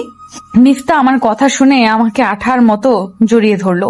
ফুফু বলতে শুরু করলেন, এটা আজ থেকে প্রায় 6 বছর আগের কথা, যখন তুর্যের মা দিলরুবা জীবিত ছিলেন। আমার ভাই তাওহিদ মাহমুদের প্রথম স্ত্রী উনি। এটা তো জানো, তুর্য লন্ডন থেকে পড়াশোনা শেষ করেছে। ছোট থেকেই তুর্য মেধাবী ছাত্র হওয়ায় ভাইয়ের অনেক শখ ছিল ওকে বিদেশে পড়ানোর, আর আমাদের তো ধন সম্পদের কোনো কমতি ছিল না, তাই তুর্যকে বিদেশেই বড় করেছেন তিনি। তুর্য আর মিফতা এই নিয়েই ছিল তাদের সুখের সংসার। তুর্য বাইরে পড়াশোনা করলেও বছরে 3 বার ও দেশে আসতো। প্রথমত মিফতার জন্মদিনের দিন, দ্বিতীয়বার ওর মা বাবার বিবাহবার্ষিকীতে, আর তৃতীয়বার আসতো মায়ের জোড়াজুড়িতে। ওর বাবা মায়ের 25তম বিবাহবার্ষিকীতে এসে ফুপু কি বলছো তোমরা? তুর্যের কণ্ঠস্বর শুনতে পেয়ে ফুফু চুপ হয়ে গেলেন। কথা ঘুরিয়ে বললেন, এই তো নতুন বৌমার সাথে গল্প করছিলাম আর কি। বুঝতে পারলাম উনি চাচ্ছেন না তুর্যের সামনে কিছু বলতে। আমিও আর কিছু বললাম না, কিন্তু প্রশ্ন যেন আমার পিছু ছাড়ছে না। কি হয়েছে ওনার মা বাবার বিবাহ বার্ষিকীতে? রাত প্রায় 12টা, তুর্য বাড়িতে নেই। সেই সন্ধ্যায় বেরিয়েছেন ফুফুকে নিয়ে। আঙ্কেল হঠাৎ করে অসুস্থ হয়ে পড়েছেন, তাই ফুফুকে বাসায় দিয়ে আসতে গেছেন তিনি। আমাদেরকে নেননি, বলেছেন তাড়াতাড়ি ফিরে আসবেন, কিন্তু তার ফিরে আসার কোনো হদিস পাচ্ছি না আমি। আমার রাত জাগার অভ্যাস একদম নেই। ঘুমে 2 চোখের পাতা এক হয়ে আসছে আমার। আপাতত মিফতার ঘরে আছি আমি। আমায় উনি স্পষ্ট বলে দিয়েছেন দেরি হলে মিফতার সাথে থাকতে, একা থাকতে নিষেধ করেছেন। মিফতার তো গভীর ঘুমে মগ্ন। আমি ব্যালকনিতে দাঁড়িয়ে সদর দরজার দিকে তাকিয়ে আছি, কখন ওনার আগমন ঘটবে। অনেক ঘুম পাচ্ছে এখন, আর দাঁড়িয়ে থাকতে পারছি না আমি। ব্যালকনি থেকে গিয়ে মিফতার পাশে শুয়ে ঘুমিয়ে পড়লাম। সকালে সোনালি রোদের আলো চোখে পড়তেই হাত দিয়ে চোখ ঢেকে নিলাম, আর মোড়া ভেঙে বিছানায় বসে পড়লাম। চোখ খুলে নিজেকে তুর্যের ঘরে আবিষ্কার করলাম। আমি এখানে কখন এলাম? কে আনলো? তুর্য কোথায়? আশপাশে তাকিয়ে দেখলাম তুর্য জানালার কাছে দাঁড়িয়ে আছেন, আমার দিকেই তাকিয়ে আছেন তিনি। তা ঘুম ভেঙেছে তাহলে? কটা বাজে? আমি এখানে কিভাবে আসলাম? আমি এনেছি। এবার আমার ধারণা পরিষ্কার হলো। রাত জাগতে বলেছিল কে? কয়টায় ঘুমিয়েছিলে? আপনি কখন এসেছেন? এত দেরি হয়েছে কেন? রাফসান বাসায় ছিল না, আমি আঙ্কেলের সাথে ডাক্তারের কাছে গিয়েছিলাম, তাই দেরি হয়েছে। রাফসান কে? তুর্য আমার দিকে চেয়ে বললেন, আমার ফুফাতো ভাই। ও, আপনার হাতের অবস্থা কেমন? তুর্য আমার দিকে এইভাবে চেয়ে আছেন যেন আমি তার কাছে কি না কি জানতে চেয়েছি। এমন করে তাকিয়ে আছেন কেন? আমি কি খারাপ কিছু জিজ্ঞেস করেছি? আরে না, তা না, দেখছি আমার মেহুপরিটা বড় হচ্ছে। আমার দিকে অবাক হয়ে চেয়ে থাকলেন। সে আমাকে বলল, মেহু, আজকে আমি অফিসে যেতে হবে, ইম্পর্টেন্ট একটা কাজ আছে, তাড়াতাড়ি নাস্তা রেডি করো। এই অবস্থায় আপনি অফিস যাবেন? হাতের তো 12টা বাজিয়েছেন। এবার সে আমার কথায় হেসে ফেললেন, আমায় টেনে তার কাছে বসালেন। এরপর বললেন, ও নিয়ে তোমাকে চিন্তা করতে হবে না পিচ্চি, আমি ঠিকই সামলে নিব, তুমি নাস্তা রেডি করো। আমি চলে যেতে নিব, ঠিক তখনই তুর্য আমার কাঁধে মাথা রাখলেন। জানো মেহু, আমি ভেবেছিলাম তুমি আমার সাথে আর কথা বলবে না, অনেক রাগ করবে ভেবেছিলাম। কেন? ওই যে। আমি চুপ করে রইলাম। ঠিকই তো, সেদিন যা করেছিলেন উনি অন্য কেউ হলে নিশ্চয়ই এর প্রতিবাদ জানাতো। মেহু, কিছু না, যাও। আমি কিছু না বলেই চলে আসলাম। নিচে গিয়ে দেখলাম মিফতা স্কুলের জন্য রেডি হচ্ছে। আমাকে দেখে বলল, ভাবিমণি, কাল তুমি কখন গেছিলে? তার কথার উত্তরে কি বলবো ভেবে পাচ্ছি না আমি।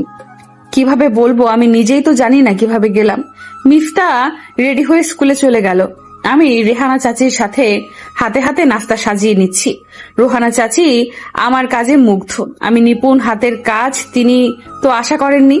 টেবিলে খাবার সাজাতে সাজাতে দেখলাম তুর্য সিঁড়ি বেয়ে নিচে নামছেন। আমি খাবারগুলো রেখে দিলাম। তিনি এসে একটা চেয়ার টেনে বসে পড়লেন। আজ একটা মেরুন রঙের শার্ট আর কালো প্যান্ট পরেছেন উনি, আর ফর্সা শরীরে রংটা বেশ ফুটে উঠেছে। শার্টের হাতাগুলো ফোল্ড করে তিনি খাওয়া শুরু করলেন। একটা রুটির টুকরো মুখের সামনে নিয়েও রেখে দিলেন। আমার দিকে তাকিয়ে আমাকে টেনে পাশের চেয়ারে বসিয়ে দিলেন। খাওয়া শুরু করো ফার্স্ট। আরে আরে, আমি পরে খাবো, আপনি খেয়ে নিন। আর একটা শব্দ না, চুপচাপ খেয়ে নাও। তার ধমক শুনে আমি কথা না বলে মুখে রুটি পুড়তে লাগলাম। সে একটু পর পর আমার দিকে দেখছে আর মুচকি হাসছে। আমার তো গা জ্বলে যাচ্ছে। নাস্তা সেরে বেরিয়ে পড়লেন তুর্য। মিফতা তো এর আগে স্কুলে চলে গেছে। মিফতা চাচি রান্নাঘরে দুপুরের রান্নার আয়োজন করছেন। ড্রয়িং রুমে বসে বোর হচ্ছিলাম আমি। হঠাৎ মনে পড়ল গতকালকের কথা। ফুফু তো কথাগুলো অসমাপ্ত রেখেই চলে গেছিল। রোহানা চাচি যেহেতু অনেক বছর ধরে এখানে আছেন, নিশ্চয়ই তিনি জানবেন। আমি রান্নাঘরের দিকে অগ্রসর হলাম। রান্নাঘরে গিয়ে দেখলাম চাচি সবজি কাটছেন। আমি গিয়ে তার পাশ ঘেঁষে দাঁড়ালাম। তিনি আমাকে দেখে বললেন, কিছু বলবা বৌমনি? আসলে চাচি, গতকাল ফুফু কি বলেছিল আপনি কি তার আর বুঝতে বাকি রইল না আমি কি বলতে চাইছি। তিনি বললেন, অনেক আগে থেকেই এই বাড়িতে থাকি আমি। বড় বৌমনি অনেক ভালো ছিলেন। উনি কিভাবে মারা গেছেন, কি বলতে চেয়েছিলেন ফুফু? তিনি দীর্ঘশ্বাস ফেলে বললেন, এগুলো পরে কমো বৌমনি, এখন শুনতে চাইও না, তুমি এখন ছোট। আমি কিছুই বুঝতে পারলাম না। তিনি আবার বললেন, বৌমনি, সময় হইলেই সবটা জানতে পারবা।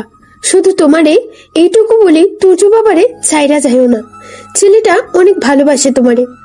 বিকেলে বাগানে ঘুরছি আমি। বাগানে দাঁড়িয়ে বিগত দিনগুলোর কথা চিন্তা করছি আমি। দেখতে দেখতে পুরো একটা সপ্তাহ কেটে গেল। এই একটা সপ্তাহে জীবনের বহু অভিজ্ঞতার সম্মুখীন হয়েছি আমি। এ এক অন্যরকম অভিজ্ঞতা, অন্যরকম অনুভূতি। এই দিনগুলোতে সবার আপন হয়ে উঠেছি আমি, কিন্তু তুর্য মানুষটার ব্যবহার ঠিক কি রূপ তা এখনো বুঝতে পারলাম না। এই রাগ আবার এই পানি, তার ব্যবহার ও কথাবার্তা আমার কাছে অজানা রহস্য। তাকে বোঝা আমার জন্য কঠিন। কেন যেন ভালো লাগছে না এখন। মিফতা ঘুমাচ্ছে, তুর্য এখনো বাড়ি আসেননি। রোহানা চাচি কেন জানি তাদের গ্রামের বাড়িতে গেছেন। কি যেন সমস্যা হয়েছে তাদের জমি জমা নিয়ে। মেঘ মুক্ত সুনির্মল আকাশে গাঢ় নীল ব্যাপ্তি আর ব্যঞ্জনা। শরতের ছোঁয়ায় শিশির ভেজা ঘাসে কোমল শিহরণ। শরৎ মানেই শিউলি ঝরা সকাল লাবণ্যের জোয়ার। হালকা চপল মেঘ ও রৌদ্র লুকোচুরি খেলছে আকাশের মাঝে। শিউলি ফুলের সুবাস ছড়িয়ে পড়ছে চারপাশটায়। এ বাড়ির বাহিরে দেখলেই লোকে বুঝতে পারবে বাড়ির মালিক কতটা শৌখিন। হরেক রকমের দেশি বিদেশি ফুল আর ফলের চাষ করা হয়েছে বাগানটাতে। আমার মনে হয় বাড়ি থেকে এ বাড়ির বাগানটাই বেশি বড়। বাগানে ঘুরতে ঘুরতে শুনতে পেলেন এক মোহনীয় কণ্ঠস্বর। হ্যাঁ, এটা তুর্যের কণ্ঠস্বর। মেহু, কি করছো? পেছনে ফিরে দেখলাম তুর্য। তাকে বেশ চিন্তিত মনে হচ্ছে। তার ফর্সা মুখটা মলিন হয়ে আছে। তার কণ্ঠস্বর কেমন যেন ক্লান্তি মিশ্রিত। সারাদিন পরে শেষ বিকেলে বাড়ি ফিরেছেন। দেখেই বোঝা যাচ্ছে সারাদিন অনেক পরিশ্রম করেছেন। আমাকে তার দিকে তাকিয়ে থাকতে দেখে তিনি বললেন, মেহু, এভাবে তাকিয়ে আছো কেন? কিছু না তো। এখানে কি করছো? ভালো লাগছিল না, তাই এখানে এসে দাঁড়িয়েছিলাম। ও আচ্ছা, আমি ফ্রেশ হয়ে আসছি। তুমি খাবার রেডি করো, খুব খিদে পেয়েছে। বলে তিনি চলে গেলেন। আমিও তার পিছু পিছু বাড়িতে প্রবেশ করলাম। বাড়িতে গিয়ে আমি রান্নাঘরে ছুটে গেলাম। খাবার গরম করে টেবিলে নিয়ে রাখলাম। সবকিছু রেডি করে বসে থাকলাম, কিন্তু তুর্যের আসার কোনো লক্ষণ দেখলাম না। আমি উপরের ঘরে চলে গেলাম। তুর্য চোখ বন্ধ করে বিছানায় শুয়ে আছেন। সে তো ফ্রেশ হয়ে নিচে যাবে বলেছিল, কিন্তু হঠাৎই এমন শুয়ে আছেন কেন? কি হয়েছে? আমি তাকে ডাকতে থাকলাম, আপনি খাবেন না? তার কোনো সাড়া শব্দ পেলাম না। এইভাবে কয়েকবার ডাকতে থাকলাম, কিন্তু তিনি কিছুই বলছে না। আস্তে আস্তে তার দিকে অগ্রসর হলাম, কিন্তু তিনি তো সেভাবেই শুয়ে আছেন, কোনো হেলদোল নেই তার। আমি তার কাছে গিয়ে কাপা কাপা হাতে তার গা স্পর্শ করলাম। জ্বরে তার গা পড়ে যাচ্ছে। বেশ অবাক হলাম। এই তো আমার সাথে কথা বললো, হঠাৎ করে জ্বর কেন এলো? আমি তার পাশে বসে পড়লাম। জ্বরে সে বেঘোর। তাড়াতাড়ি করে তার গায়ে একটা কম্বল দিয়ে দিলাম। এরপর তার মাথায় জলপট্টি দিতে থাকলাম। তার কোনো সাড়া শব্দ নেই, একেবারে নীরব হয়ে শুয়ে আছেন। আমার বেশ ভয় লাগছে। হঠাৎ করে এত জ্বর কেন এলো? রাত প্রায় 12টা বেজে গেছে, কিন্তু তুর্যের জ্বর এখনো কমেনি। আমি পাশে বসে বসে মাথায় জলপট্টি দিচ্ছি। আমার পাশে মিফতা বসে আছে। জ্বরটা না কমলেও তুর্য এখন নড়াচড়া করছেন, এপাশ ওপাশ করছেন আর জ্বরের ঘোরে মায়ের নামে প্রলাপ বকছেন। বারবার তার মুখ থেকে মা মা প্রতিধ্বনি শুনতে পাচ্ছি। বেশ চিন্তা হচ্ছে এখন। ডাক্তার ডাকতে চাইলেও তুর্য বারণ করে দিয়েছেন। তিনি নাকি এমনিতেই ভালো হয়ে যাবেন। খানিকক্ষণ পরে আমি মিফতাকে ঘুমিয়ে পড়তে বললাম। মিফতা প্রথমে যেতে না চাইলেও আমার কাঠ কণ্ঠের কথা ফেলতে পারল না।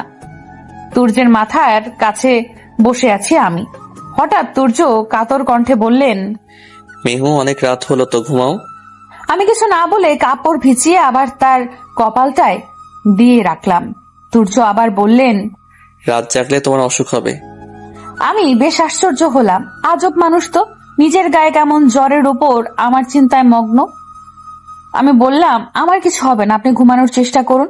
তিনি বললেন, এই পিচ্ছি, আমার সেবা করতে গিয়ে তোমার কিছু হোক তো আমি চাই না, চুপচাপ ঘুমিয়ে পড়ো। আমি তার কথার কোনো পরোয়া করলাম না, ঠায় বসে পড়লাম। এবার তিনি বললেন, মেহু তুমি ঘুমিয়ে পড়ো, আমার কিছু হবে না। এই যন্ত্রণা আমি সহ্য করতে অভ্যস্ত। মানে কি বলতে চাইছেন উনি? বুঝতে পারলাম না। আমি হালকা ধমকের সুরে তাকে বললাম, আপনি আর একটাও কথা বলবেন না, চুপচাপ ঘুমিয়ে পড়েন। সে আমার কথায় হাসলো, চোখ বন্ধ করে দিয়ে বলল, মেহু, এই জ্বরে আমার কিছু হবে না। আর তো মাত্র কয়টা দিন, এরপর সবচেয়ে কঠিন যন্ত্রণার সম্মুখীন হতে হবে আমাকে। তখন কি করব? তুমি কি সাথে থাকবে আমার? তার চোখ দুটো দিয়ে অশ্রু গড়িয়ে পড়ছে। আমি কিছুই বুঝতে পারলাম না। তাকে উল্টো প্রশ্ন করলাম, কি বলছেন আপনি? মানে কি? এইভাবে কথা বলছেন কেন? সে আমার কথায় মুচকি হেসে বলল, কিছু না পিচ্ছি। আমার মস্তিষ্ক তার কথার কোনো উত্তর আবিষ্কার করতে পারল না। তিনি ঠিক কি বোঝাতে চাইছেন আমাকে? কি যন্ত্রণার কথা বলছেন? মেহু, সে আবারও ডাকছে আমাকে। আমি সায় দিলাম। মাথাটায় প্রচুর যন্ত্রণা হচ্ছে, একটু হাত বুলিয়ে দিবে? তার আদরে কণ্ঠ শুনে আমার হাত তার মাথায় চলে গেল। আমি নিঃশব্দে তার মাথার সিল্কি চুলগুলো হাত বুলিয়ে দিতে লাগলাম। হাত বোলাতে বোলাতে এক পর্যায়ে বুঝতে পারলাম সে ঘুমিয়েছে। রাত প্রায় 3টা বেজে গেছে। আমারও প্রচুর ঘুম পাচ্ছে। আমি ঘরের এক প্রান্তে বসানো সোফার উপর গিয়ে শুয়ে পড়লাম। সকালে ঘুম থেকে উঠে দেখলাম তুর্য নেই। আমি বিছানার উপর শুয়ে আছি। নিশ্চয়ই এটা তুর্যের কাজ। গায়ের কাপড় এলোমেলো হয়ে আছে। ইস, বেশ লজ্জা লাগছে। তুর্য আমাকে এইভাবে দেখেছেন। এখন তার সামনে যাব কিভাবে? ঘুম থেকে উঠে ওয়াশরুমে চলে গেলাম। ফ্রেশ হয়ে বের হয়ে দেখলাম খাটের উপর একটা ছোট্ট ছেলে বসে আছে। ছেলেটা আমাকে দেখে হাসছে। সে খাট থেকে নেমে আমাকে এসে জড়িয়ে ধরলো আর বলল, মামুনি। আমি তো অবাক, এটা কে, এখানে কেন? ছেলেটা আমাকে বলল, কোলে নেও আমাকে। ছোট বাচ্চাদের আমার খুব ভালো লাগে। তার উপর এত সুন্দর করে আমার সাথে কথা বলছে। আমাকে কোলে তুলে নিলাম। ভারী মিষ্টি ছিলে, খুব সুন্দর করে কথা বলছে। আমি ওকে কোলে করে খাটে বসে পড়লাম। হঠাৎ রুমের দরজা ঠেলে তুর্য প্রবেশ করলেন, সাথে একটা মেয়ে। একে দেখছি দেখছি মনে হচ্ছে। সে আমাকে বলল, ভাবি, চিনতে পেরেছো আমাকে? মনে পড়লো, একে তো বিয়েতে দেখেছিলাম। আমি বললাম, জি, কেমন আছেন আপু? এই তো ভালো, আপনি? জি আলহামদুলিল্লাহ ভালো। এই হচ্ছে তুর্যর ফুফাতো বোন আলিশা রহমান। তার মানে ছেলেটি তার। তুর্য বললেন, মেহু এদিকে এসো। আলিশা আপু বললেন, ভাইয়া, কি রে তুই? পরে তোর কথা শুনবে, আগে ভাবির সাথে কথা বলে নি। বিয়ের দিন তো চলেই গেলাম, এখন সুযোগ হয়েছে, এসেছি, আবার কবে না কবে আসবো, তুই যা। তুর্যর মুখটা মলিন করে চলে গেলেন। তার মুখ দেখে বেশ হাসি পাচ্ছে আমার। মুহূর্তে মনে হলো কাল রাতের কথা। তার জ্বর কমে গেছে। তুর্য বাড়িতে নেই বর্তমানে। আলিশা আপু, আমি আর মিফতা অনেক ধরে আড্ডা দিলাম। সাথে সায়ান ভাইয়া, আলিশার স্বামীও ছিলেন। ড্রয়িং রুমে সবাই মিলে গল্প করছে। আমি শাফিনকে কোলে নিয়ে আছি এক পাশে। হঠাৎ সদর দরজায় খেয়াল হতেই দেখলাম তুর্য বাড়িতে প্রবেশ করছেন। হাতে অনেকগুলো প্যাকেট। আমায় চোখের ইশারায় তার কাছে যেতে বললেন। আমি শাফিনকে কোল থেকে নামিয়ে সেদিকে গেলাম। সে প্যাকেটগুলো আমার হাতে দিয়ে দিল। সবাইকে খাবার দাও। আপনি বাহির থেকে খাবার আনতে গেলেন কেন? আমি তৈরি করতে পারতাম। সে মুচকি হেসে বলল, আমার পিচ্ছি বউটার তো অনেক কষ্ট হতো, আর আপাতত আমি এটা চাচ্ছি না, খাবার দাও। আমি সবাইকে নাস্তা সার্ভ করলাম। প্রতিটা সময় তুর্য আমার দিকে চেয়েছিলেন। স্নিগ্ধ পড়ি, বারবার কেন তোমার প্রেমে পড়ে যাই? তোমার নেশায় কেন এতটা আসক্ত আমি? আমার প্রতিটি আবেশে তুমি, আমার স্নিগ্ধ আবেশে তুমি, তোমার মায়ায় আবদ্ধ আমি। তোমায় ছাড়া আমি কি করে থাকবো? থাকতে পারবো আমি? মেহু, জি। 1 সপ্তাহ পরে তোমার রেজাল্ট দিবে। কলেজে ভর্তির প্রিপারেশন নাও। তুর্য চলে গেলেন। দেখতে দেখতে আমাদের বিয়ের প্রায় 1 মাস কেটে গেল। এই দিনগুলো বেশ ভালোই গেল। এই দিনগুলোতে নিজেকে একেবারে এই পরিবেশে খাপ খাইয়ে নিয়েছে আমি। তুর্যের বকা, আদর মাখা ধ্বনি, মিফতার সাথে খুনসুটি, এইসব নিয়ে বেশ ভালোই কাটছে আমার দিনগুলো। বুঝতে পারিনি এত তাড়াতাড়ি কেটে যাবে এতগুলো সময়। কিন্তু বেশ কিছুদিন ধরে লক্ষ্য করছি তুর্য কেমন জানি হয়ে যাচ্ছে। প্রয়োজনের অতিরিক্ত একটা কথাও বলেন না উনি। এটা প্রথম থেকে হলেও ইদানিং এর প্রভাব বেশি লক্ষ্য করছি আমি। তার ফর্সা মুখটা কেমন জানি শুকিয়ে যাচ্ছে। কি জানি চিন্তা করেন উনি। বাড়িতে যতক্ষণ থাকেন আমার থেকে দূরে থাকার চেষ্টা করেন। আজ বিকেলে ব্যালকনিতে বাহিরে দাঁড়িয়ে বাহিরের মনোরম প্রকৃতি দেখতে যখন আমি ব্যস্ত, তখনই এসে রেজাল্টের খবর শুনিয়ে গেলেন উনি। এতদিন রেজাল্ট নিয়ে ততটা চিন্তা না হলেও এখন খুব চিন্তা হচ্ছে। আমার বুকে ভয় দানা বাঁধছে ধীরে ধীরে। পরীক্ষাটা মোটামুটি বেশ ভালোই দিয়েছি আমি। আশানুরূপ ফল না হলে তখন কি হবে? রাত 10টা বেজে গেছে। আমি বারান্দায় দাঁড়িয়েই আছি। বিকেলে রেজাল্টের কথা শোনার পর থেকেই হাত পা কাঁপছে। আশেপাশে কি হচ্ছে তা যেন দেখতে পাচ্ছি না আমি। শুধু মনে পড়ছে যদি ফলাফল ভালো না আসে তখন কি হবে। কি ভাবছো এখনো? ঘুমাবে না? পেছন ফিরে দেখলাম তুর্য। এত টেনশন করছো কেন? তোমার রেজাল্ট ভালোই আসবে। আপনি কি করে বলেন? আমার বউ তো, তাই বললাম। আপনার বউ হলেই যে ভালো হবে এর কোনো গ্যারান্টি আছে? অবশ্যই আছে। তাসকিন মাহমুদ তুর্য কখনো ভুল বলে না। ওকে। আমি কিছু বললাম না, চুপ করে রইলাম। সে আমার দিকে অপলক দৃষ্টিতে চেয়ে আছে। মনে হয় কতদিন আমাকে দেখেনি। তোমায় দেখার পিপাসা যেন মেটেই না। তোমার মাঝে কি আছে যা আমায় আকৃষ্ট করে? তোমার চোখের চাহনিতে এক অপূর্ব মায়া। বারবার কেন এই ছোট পরীটা আমাকে পাগল করে দেয়? কি নেশা আছে তোমার মাঝে? আমায় মনে পড়বে কখনো তোমার মেহু পরি? তাকে এক দৃষ্টিতে আমার দিকে চেয়ে থাকতে দেখে আমি জিজ্ঞেস করলাম, কি দেখছেন? আমার মেহু পরিটাকে দেখছি। আমার পরিটা বড় হচ্ছে। আমি তার কথায় মুচকি হাসলাম। তার কথাগুলো শুনতে এখন আমার খুব ভালো লাগে। জানি না কেন এমন হচ্ছে আমার। তবে কি আমি তার প্রতি আসক্ত হয়ে গেছি? আমায় ভাবনার জগতে বিলীন হয়ে যেতে দেখে তুর্য বললেন, মেহু, তুমি কি আমাকে ভুলে যাবে? আমি আশ্চর্য হলাম। ওনাকে কেন ভুলে যাব আমি? কি বলতে চাচ্ছেন উনি? আমি কেন আপনাকে ভুলে যাব? আপনি এভাবে কথা বলছেন কেন? তিনি মুচকি হেসে বললেন, কিছু না পিচ্ছি বউ আমার। আমার মাথায় তার কথাগুলোই ঘুরপাক খাচ্ছে বারবার। আমাকে চিন্তায় মগ্ন থাকতে দেখে তিনি বললেন, মেহু শোনো। গ্রামে যাবে? মুহূর্তেই মনটা ভালো হয়ে গেল। অনেক খুশি লাগছে এখন। বিয়ের পর একবারও বাড়িতে যাওয়া হয়নি। অনেকদিন পর বাড়িতে যাব। মাঝে মাঝে আম্মু আব্বুর সাথে কথা বললেও তাদের দেখার ইচ্ছেটা আমার মাঝে মাঝে তীব্র গতিতে বাড়ছে। আমি উৎকণ্ঠা হয়ে বললাম, কবে কবে কবে? এত খুশি? কাল সকালে যাব। আচ্ছা ঠিক আছে। ব্যাগ গুছিয়ে নাও। আচ্ছা, মিফতাও কিন্তু যাবে। সে আর কিচ্ছু বললেন না। আমিও কিছু না বলে ব্যাগ গোছাতে চলে গেলাম। সকালে গ্রামে যাব। খুব খুশি লাগছে আমার। দীর্ঘ সময় পাড়ি দিয়ে বাড়িতে চলে এলাম।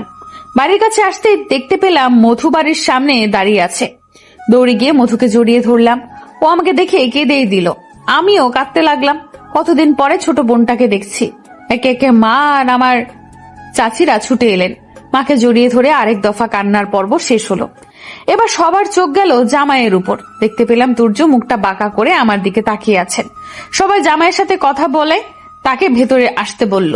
তুর্য আমাকে বলল, তোমাদের মেয়েদের চোখ কি দিয়ে তৈরি বলো তো? পানির ট্যাঙ্ক মনে হয়। আমি হালকা রাগী দৃষ্টিতে তাকিয়েছিলাম। কেন এভাবে বলছেন কেন?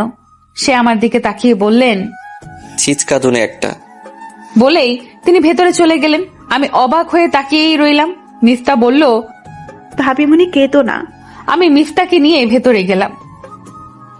মহাশয় তো আমাদের দেখেই ভেতরে চলে গেলেন। মনে হয় উনি এ বাড়িতে কত এসেছেন সব চেনেন। ভেতরে গিয়ে দেখলাম সবাই জামাই নিয়ে মহাব্যস্ত। বাড়িতে ছোটখাটো একটা আয়োজন লেগে গেছে। তুর্য একটা চেয়ারে বসে আছেন। আমার দিকে তাকিয়ে ইশারায় তার কাছে যেতে বললেন। আমি তার কাছে না গিয়ে ভেতরে চলে গেলাম। এতে হয়তো উনি রাগ করেছেন, কিন্তু আমার বেশ ভালো লাগছে। মায়ের সাথে টুকিটাকি কাজ, ছোট বোনের সাথে ঘোরাঘুরি আর হাসি ঠাট্টায় কেটে গেল দিনটা। রাতে তুর্য আর আমার জন্য বাড়ির সবচেয়ে সুসজ্জিত ঘরটায় থাকার বন্দোবস্ত করা হলো। কিন্তু আমি মিফতা আর মধুর সাথে গিয়ে শুয়ে পড়লাম। আজ তুর্যের কাছে যাওয়ার সাহস আমার নেই। সারাদিন তার কোনো খবরই আমি রাখিনি। রাগে তার মুখটা যে টমেটোর মতো ফুলে আছে এটা আমার চোখের আড়াল হয়নি।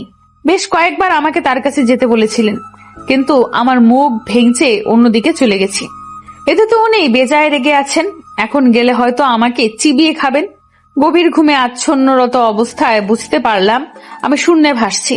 গভীর ঘুমে মগ্ন থাকায় চোখ খুলতে ইচ্ছে হলো না, কিন্তু হঠাৎই চোখ খুলে দেখলাম আমি তুর্যের কোলে। আমি কিছু বলতে যাব এর আগেই উনি বললেন, চিৎকার করলে কিন্তু এখনই কোল থেকে ফেলে দিব। আমি কিন্তু এই কাজ করতে দ্বিতীয়বার ভাববো না। তার কথা শুনে কিছু বলার আগে আমি চুপ হয়ে গেলাম। তাকে বিশ্বাস নেই তিনি আমায় ফেলেও দিতে পারেন, তাই চুপটি করে থাকলাম। তিনি আমাকে নিয়ে এখানে খাটে শুইয়ে দিলেন, এরপর আমার পাশ ঘেঁষে শুয়ে পড়লেন। আমি সাথে সাথে উঠে বসে পড়লাম। তার সাথে ঘুমানো অসম্ভব। আমাকে উঠে বসতে দেখে তিনি বললেন, কি হয়েছে, ঘুমাবে না? আমি আপনার সাথে ঘুমাবো না। তো কোথায় ঘুমাবে, নিচে? কেন? বাড়ি খাটে না ঘুমালে তো নিচেই ঘুমাতে হবে তোমার। বাড়িতে ঘুমাই বলে শ্বশুর বাড়িতে এসে নিচে শুতে পারবো না? বলে উনি খাটে শুয়ে পড়লেন। আমি খাটের এক কোণে বসে থাকলাম। ওনার সাথে একসাথে আমি ঘুমাতে রাজি নই। আমাদের ঘরটা টিনের আর মেঝেতে মাটির নিচে শোয়া অসম্ভব। আমি পড়লাম বিপদে। সকালে পাখির কুঞ্জনে ঘুম ভেঙে গেল। নিজেকে তুর্যের বাহুডোরে আবিষ্কার করলাম। সেই দিনের মতো আজও বেশ শক্ত করে জড়িয়ে ঘুমিয়ে আছেন তিনি। রাতে খাটের উপর বসে বসেই তো ঘুমিয়ে পড়েছিলাম, তাহলে তুর্য আমাকে। আমি তার বাঁধন থেকে নিজেকে মুক্ত করতে ব্যস্ত, কিন্তু তার শক্ত বাঁধন থেকে মুক্তি পাওয়া যেন আমার জন্য অসম্ভব। তাকে ডাক দিয়ে বললাম, প্লিজ ছাড়ুন। তুর্য মনে হয় সজাগে ছিলেন। আমার কথা শুনে চোখ খুলে বললেন, এত নড়াচড়া করছো কেন? শান্তি মতো একটু ঘুমোতেও দিবে না? আপনি ঘুমান, কোনো নিষেধ নেই, আমাকে ছাড়ুন। তুর্য আমার কথা কানে নিলেন না, বরং আগের থেকে আরো শক্ত করে জড়িয়ে ধরলেন আমাকে। আর একটু ঘুমাবো, যতক্ষণ না আমার ঘুম শেষ হবে ততক্ষণ পর্যন্ত তুমি উঠতে পারবে না। আশ্চর্য তো, আপনার ঘুমের সাথে আমার কি সম্পর্ক? সে আবার আমার দিকে চেয়ে বললেন, আমি বউ ছাড়া ঘুমাতে পারি না, তাই তুমিও শুয়ে থাকবে। বিস্ফোরিত নয়নে তার দিকে চেয়ে থাকলাম। সে যেন কিছুই দেখতে পারছে না। কোনো উপায় না পেয়ে নিজেকে আট কপালে মনে হচ্ছে এখন। 2 দিন হলো বাড়িতে ফিরেছি। এতদিন পরে বাপের বাড়ি গেলাম, কিন্তু থাকতে পারলাম না। পরদিনই চলে আসতে হলো। তুর্য একদিনের বেশি কিছুতেই থাকবে না। অবশ্য এরও কারণ আছে, তাকে কর্মক্ষেত্রে বিচরণ করতে হবে। 2 দিন হলো ঢাকা ফিরেছি। 2 দিনে তুর্যকে এক মুহূর্তের জন্য জিরোতে দেখিনি। 2 দিন ধরেই সেই সকালে বের হন আর মধ্যরাতে বাড়ি ফেরেন। বেচারার অবস্থা কাজের চাপে নাজেহাল। আমি যতটা পারি সাহায্য করি তাকে। আজ তিনি বাড়িতে আছেন। হঠাৎ করে আজ তার জন্য নিজ হাতে রান্না করতে ইচ্ছে করছে। আমি চটপট রান্নাঘরে চলে গেলাম। তুর্য বিরিয়ানি খেতে খুব বেশি পছন্দ করেন, তাই আমি বিরিয়ানি তৈরি করব বলেই ঠিক করলাম। রান্নাঘরে গিয়ে দেখলাম রেহানা চাচি রান্নার প্রস্তুতি নিচ্ছে। আমি গিয়ে তার পাশে দাঁড়ালাম। কিছু বলবে বৌমনি? চাচি, আজকে আমি রান্না করি। সে আমার কথায় মুচকি হাসলেন। এমনি তো প্রায় সময়ই রান্না করে থাকি, তবে জিজ্ঞেস করায় সে বেশ অবাক হলেন। কি রান্না করবে? বিরিয়ানি। তুর্য বাবা বিরিয়ানি খেতে অনেক পছন্দ করেন। এই বলে তিনি মুচকি হাসলেন। আমি মাথা নিচু করে রাখলাম। সে বলল, কোনো দরকার হলে আমাকে ডেকো, আমি পাশেই আছি। চাচি চলে গেলেন। আমি ওড়নাটাকে ভালো করে গায়ে পেঁচিয়ে রান্নার আয়োজন শুরু করলাম। আমার দিকে রক্তিম দৃষ্টিতে চেয়ে আছেন তুর্য। আমি চুপচাপ বসে আছি তার সামনে। বাকশক্তি যেন হারিয়ে ফেলেছি আমি। পাশে দাঁড়িয়ে আছে মিফতা, রোহানা চাচি আর আবুল চাচা। কারো মুখে কোনো টু শব্দটিও নেই। আর করবেই বা কি করে? তুর্যের গর্জনে সকলে স্তব্ধ। কিছুক্ষণ আগের ঘটনায় তিনি সন্তুষ্ট নন। তার জন্য শখ করে রান্না করতে গেলেও নিজের হাতটাকেই পুড়িয়ে ফেলেছি। তুর্যর আগে গজগজ করতে করতে আমার হাতে মলম লাগিয়ে দিচ্ছেন। আমি ভয়ে নিশ্চুপ। এই স্টুপিড গার্ল, তোমাকে রান্না করতে বলেছে কে?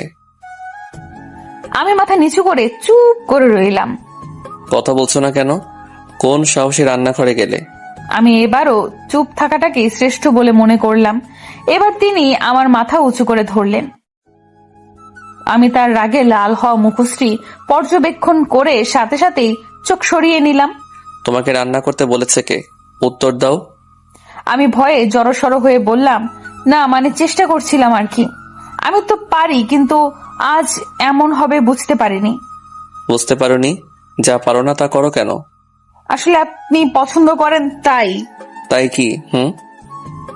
আমি চুপ করে থাকলাম। সেও খানিকক্ষণ চুপ করে থেকে নরম কণ্ঠে বলে উঠলেন, মেহু, আমার কাছে সবচেয়ে প্রিয় জিনিস তুমি। তোমার কিছু হলে তো আমি মানতে পারবো না। প্লিজ এমন কোনো কাজ করো না যাতে আমি কষ্ট পাই। আমি বিস্মিত হলাম। তার সবচেয়ে প্রিয় জিনিস আমি?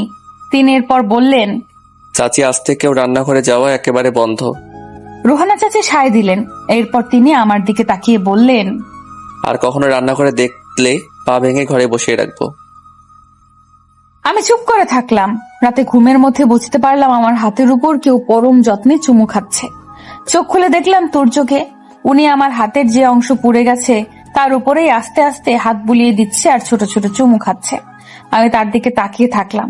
হয়তো তিনি এটা খেয়াল করলেন না। মেহপরি, তোমাকে ছাড়া আমি শূন্য।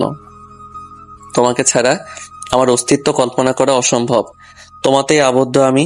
তবু কেন আমাকে কষ্ট দাও বলো তো? আমাকে কষ্ট দিতে খুব ভালো লাগে, তাই না? যখন থাকবো না তখন বুঝবে। এই বলে তিনি আমার হাত আঁকড়ে খাটের উপর মাথা দিয়ে শুয়ে পড়লেন। তার কথায় বেশ অবাক হলাম। খানিকক্ষণ পরে তুর্যের কোনো শব্দ না পেয়ে উঠে বসলাম। তুর্য চোখ বন্ধ করে আছে। আমি তার মাথায় আলতো করে হাত বুলিয়ে দিলাম। সঙ্গে সঙ্গে উনি চোখ খুলে তাকালেন। তবে কি উনি ঘুমাননি? মেহু, কি হয়েছে? হাত জ্বালাপোড়া করছে? বেশি ব্যথা করছে? তার অস্থির কণ্ঠে উচ্চারিত ধ্বনিগুলো আমায় বেশ অবাক করছে। আমি তার দিকে তাকিয়ে তার চাহনিকে বোঝার চেষ্টা করলাম, কিন্তু আমি ব্যর্থ। আমাকে তাকিয়ে থাকতে দেখে তিনি মুচকি হাসলেন। এরপর আমার কোলে মাথা রেখে শুয়ে পড়লেন। মেহু, আমার না ঘুম আসছে না। কেন? জানি না, আমি ঘুমাতে পারছি না, মাথাটা প্রচুর ব্যথা করছে। তার কথা শুনে আমার মনের ভেতরে উত্তাল পাথাল ঢেউ বইতে শুরু করলো। আমার সুস্থ হাতটা দিয়ে তার মাথায় হাত বুলিয়ে দিলাম। তিনি চোখ বন্ধ করে ঘুমানোর চেষ্টা করছেন। এক পর্যায়ে তিনি ঘুমিয়ে পড়লেন। আজ রেজাল্ট দিবে। আমার মাঝে বেশ উত্তেজনা কাজ করছে আর অনেক ভয়ও লাগছে। কি না কি করেছি পরীক্ষায়, রেজাল্ট ভালো আসবে তো? আমার হাত পা কাঁপছে, ঠান্ডা হয়ে এসেছে। তুর্য আমার পাশে বসে অনলাইনে রেজাল্ট দেখার চেষ্টা করছেন আর আমাকে শান্ত হতে বলছেন। কিন্তু আমি কি আর শান্ত হই? মনে মনে বারবার আল্লাহকে ডাকছি আর কাঁপছি। কি হবে কি হবে এই ভেবে আমার অবস্থা খারাপ। একটা সময় তুর্য আমার দিকে তীক্ষ্ণ দৃষ্টিতে তাকালেন। কি হয়েছে, আমার রেজাল্ট ভালো হয়নি বলেই আমি কান্না করে দিলাম। তুর্য আমাকে শান্ত হতে বলছেন। আরে না পাগলি, তুমি গোল্ডেন A+ পেয়েছো। এবার আমার কাদার শব্দ হু হু করে বাড়ছে। এই কান্না আগের মতো চাপা নয়, এই কান্না খুশির। আমি কাঁদছি, তুর্য আমাকে শান্ত করার চেষ্টা করছেন। তিনি আমাকে তার বুকের মাঝখানে নিয়েছেন। এই মুহূর্তে এর প্রতি কোনো হেলদোল নেই। অন্য সময় হলে আমি ঠিকই লজ্জা পেতাম। তুর্য অনেকবার শান্ত হতে বললেও আমার কান্না থামছে না। এবার তিনি আমাকে এক ধমক দিলেন। এই মেয়ে, একদম চুপ, আর একটা টু শব্দ করবে না, ইডিয়েট একটা। এই, তোমার কি রেজাল্ট খারাপ হয়েছে নাকি জামাই মারা গেছে? এমন হাত পা ছেড়ে কান্না করার কোনো মানে হয়? আর এক ফোঁটা পানি যদি চোখ দিয়ে পড়ে তাহলে তোমার এমন অবস্থা করব যা তুমি কল্পনাও করতে পারবে না। তার ধমক শুনে আমি চুপ হয়ে গেলাম। তিনি মাকে ফোন করে আমার রেজাল্টের কথা জানিয়ে দিলেন। সবাই বেশ খুশি, আমিও বেশ খুশি। কিন্তু আমাকে কি আর পড়াশোনা করতে দিবেন উনি? সকালে অফিসে যাওয়ার জন্য তৈরি হচ্ছেন তুর্য। আমি তার নিকট এগিয়ে গেলাম। প্রশ্ন তো একটাই, আমাকে কি কলেজে ভর্তি করাবেন? আমি তুর্যের আশেপাশে ঘুরছি। আমাকে ঘোরাঘুরি করতে দেখে তুর্য বললেন, মেহু, কিছু বলতে চাও? আমি আমতা আমতা করে বললাম, বলো। আমাকে কি কলেজে ভর্তি করবেন? সে আমার দিকে অবাক দৃষ্টিতে তাকালেন। এই মুহূর্তে এই প্রশ্ন হয়তো তিনি আশা করেননি। অবশ্যই। তাসকিন মাহমুদ তুর্যের বউ অশিক্ষিত থাকবে? That's impossible. আমি চুপ থাকলাম, কিন্তু মনে মনে অনেক আনন্দিত হলাম। সেখান থেকে চলে যেতে নিব, ঠিক তখন তুর্য বললেন, মেহু, হঠাৎ এই প্রশ্ন করলে যে? এমনিতেই। এমনিতেই মানে হাড়ি পাতিল মারার শখ নাকি? তোমার কি পড়ার ইচ্ছে নেই? ইচ্ছে থাকলে এই প্রশ্ন করতে না। আমি অবাক হলাম। সে আমার নিকট এলো, আমার হাত ধরে টেনে আমাকে সোফায় বসিয়ে দিল। এরপর তিনি আমার সামনে হাঁটু গেড়ে বসে পড়লেন। এরপর বললেন, মেহু, খুব তাড়াতাড়ি তোমায় কলেজে ভর্তি করে দেব। আমায় নিয়ে টেনশন না করে তুমি পড়াশোনায় ফোকাস করো। তুমি এখন অনেক ছোট, তোমাকে অনেক দূর এগোতে হবে। আমি চাই তুমি নিজে প্রতিষ্ঠিত হও, নিজের স্বপ্ন পূরণ করো, নিজের পায়ে দাঁড়াও, অন্যের উপর কখনো নির্ভর হবে না। আমি মাথা নাড়িয়ে সম্মতি জানালাম। তিনি মুচকি হেসে বললেন, পিচ্ছি একটা। আজ অনেকদিন পর স্বস্তি পেলাম। কলেজে ভর্তি হওয়ার পর থেকে একটুও শান্তি নেই আমার। সায়েন্সের স্টুডেন্ট হওয়ায় পড়ার চাপে আমার অবস্থা নাজেহাল। অনেকদিন পর আজকে একটু অবসর সময় পেলাম। তারও কারণ রয়েছে। গতকাল থেকে আমার ঠান্ডা জ্বর। তুর্য তো পাগল হয়ে গেছেন। ডাক্তারের সাথে কয়বার যে কথা বলেছেন তার কোনো হিসেব নেই। বেচারা সারা রাত জেগেছিল আমার জন্য। গতকাল রাতে 1 মিনিটের জন্য নিজের চোখের পাতা এক করেননি তিনি। ফজরের আজানের সময় একটু শুয়েছেন। সিঁড়ি বেয়ে নিচে নেমে আসলাম আমি, কিন্তু নিচে নেমেই দেখতে পেলাম এক আশ্চর্য কাণ্ড। ড্রয়িং রুমের সোফায় বসে আছেন এক ভদ্রলোক, তার পাশেই এক মধ্যবয়সী মহিলা। পাশে দাঁড়িয়ে আছে এক যুবতী, হাঁটু অবধি একটা ওয়েস্টার্ন ড্রেস পরে আছে সে, গায়ের রং ধবধবে সাদা। রেহানা চাচি পাশেই দাঁড়িয়ে আছেন। আমি তাকে জিজ্ঞেস করলাম, চাচি এরা কারা? ভদ্রলোক বললেন, তুমি কে? আমি কিছু বলতে যাব এর আগেই তুর্যের কণ্ঠধ্বনি শুনতে পেলাম। তিনি সিঁড়ি বেয়ে নামছেন আর বলছেন, মেহু তোমার সাহস তো কম নয়, কাকে জিজ্ঞেস করে উঠেছো? তিনি নিচে নামতেই যুবতী মেয়েটি দৌড়ে গিয়ে তাকে জড়িয়ে ধরল। বেবি কেমন আছো? কখন এলাম আর তোমার এখন সময় হলো ওঠার? আশ্চর্য কাণ্ডে আমি স্তব্ধ, বলার ভাষা হারিয়ে ফেলেছি। চোখের কার্নিশ বেয়ে 2 ফোঁটা অশ্রু প্রবাহিত হলো। তুর্য আমাকে সরিয়ে দিয়ে বললেন, উফ আদ্রিজা, দূরে সরো প্লিজ, এভাবে গায়ে পড়ো না। তুর্য মেয়েটিকে তার কাছ থেকে দূরে সরিয়ে দিলেন। আমি তার দিকে ছলছল নয়নে চেয়ে আছি। তিনি একবার আমার দিকে তাকালেন, হয়তো আমাকে দেখে তার কষ্ট হচ্ছে। ভদ্রলোক তাকে বললেন, কেমন আছো? তুর্য মাথা নিচু করে উত্তর দিলেন, জি ভালো। মিফু কোথায়? ঘুমাচ্ছে হয়তো। কেমন আছে? ভালো। ভদ্রলোক তুর্যকে এক একটি প্রশ্ন করছেন আর তিনি ছোট ছোট উত্তর দিচ্ছেন। ভদ্রলোক বারবার আমার দিকে তাকাচ্ছেন আর মধ্যবয়সী মহিলাটির দৃষ্টি যেন আমার থেকে সরছেই না, বারবার আমাকে দেখছেন। তুর্যকে যে মেয়েটি জড়িয়ে ধরেছিল এখন তার দৃষ্টিও আমাতে। হয়তো সবাই জানতে চাচ্ছেন আমি কে। নীরবতা কাটিয়ে মহিলাটি জিজ্ঞেস করলেন, তুর্য মেয়েটি কে? তুর্য শান্ত কণ্ঠে উত্তর দিলেন, ও মেহু। কে ও? এবার সবার দৃষ্টি তুর্যের দিকে, সবাই তার উত্তরের অপেক্ষায়। আমিও তার ব্যতিক্রম নই, কিন্তু এরা কারা তা এখনো আমার কাছে অস্পষ্ট। ও মেহেরি বা মেহেরোজ, আমার স্ত্রী। তুর্যের মুখে কথা শুনে মনে মনে অনেক খুশি লাগতেছে, কিন্তু প্রকাশ করলাম না। কিন্তু আদ্রিজা মেয়েটি এটা শুনে এক চিৎকার দিয়ে উঠল, কি? না, কখনোই না, আমি এটা মানি না। তুর্য বললেন, এটাই সত্যি। মেয়েটি মহিলার উদ্দেশ্যে বলল, খালামণি, তুর্য কি বলছে? এ নাকি তুর্যের? মহিলা বললেন, কাম ডাউন মাম্মা, আমি দেখছি। এরপর তিনি তুর্যের সন্নিকটে গিয়ে বললেন, তুর্য আর ইউ ম্যাড? কি বলছে এগুলো? তুমি তো জানো অদ্রিজা তোমাকে ভালোবাসে। হ্যাঁ, কিন্তু আমি ভালোবাসি না, এটাই সত্যি। তুর্য স্টপ। ভদ্রলোকটির হঠাৎ ধমকে তুর্য চুপ হয়ে গেলেন। এরপর ভদ্রলোক বললেন, তুমি বিয়ে করেছো, আমাদের একটু জানালো না কেন? হঠাৎ করে বিয়ে করেছি তাই জানাতে পারিনি, আর জানালেও হয়তো আপনি আসতেন না। আমাদের জন্য তো আপনার সময় নেই। তুর্য বেশি বলছো। আদ্রিজার কথা একবার ভাবলে না? মেয়েটা ছোট থেকেই তোমাকে পছন্দ করতো, তুমি ওর ভালো লাগার কারণ। ছোট থেকে পছন্দ? আমি ওর ভালো লাগার কারণ? আমারও তো ভালো লাগার কারণ ছিল সেগুলো। Turjo, you cross your limit. No mister Tawhid Mahmud, আমি আমার মতো আছি, আমাকে আমার মতো থাকতে দিন। বলে তুর্য উপরে চলে যান। আমি ঠায় দাঁড়িয়েছিলাম সেখানে। আমাকে পেছন থেকে বেশ শক্ত করে জড়িয়ে ধরেছে মিফতা। চিৎকার শুনে ও আমার কাছে চলে এসেছে। আদ্রিজা মেয়েটি ন্যাকামি কান্না করছে। মেয়েটি আমার নিকট এসে জিজ্ঞেস করলো, এই মেয়ে, তুই কি জাদু করেছিস ওর উপর? আমি চুপ করে রইলাম। সে আমার বাহুতে চাপ দিয়ে ধরে আবার বলল, তুর্য শুধু আমার এবং আমারই। আমি একেবারে স্তব্ধ। অল্পক্ষণের মাঝেই ড্রয়িং রুমে একটা হইচইয়ের সৃষ্টি হলো। মেয়েটি আমাকে যা নয় তাই বলছে। আমি নীরবে দাঁড়িয়ে শুনছি আর নীরবে চোখের জল ফেলছি। খানিকক্ষণ পরে হঠাৎ তুর্য এসে আমার হাত টেনে উপরে নিয়ে গেলেন। হঠাৎ কাণ্ডে সবাই আশ্চর্য, কিন্তু আমি নই। এটা হওয়ারই ছিল, আমি জানতাম। আমায় কখনো অন্যের গালমন্দ উনি শুনতে দেবেন না। এই কয়দিনে আমি এতটুকুর ব্যাপারে গ্যারান্টি দিতে পারবো। তুর্য আমাকে উপরে নিয়ে বিছানায় বসিয়ে দিলেন। আমি চুপ করে বসে থাকলাম। এরপর তিনি আমার সামনে হাঁটু গেড়ে বসে পড়লেন।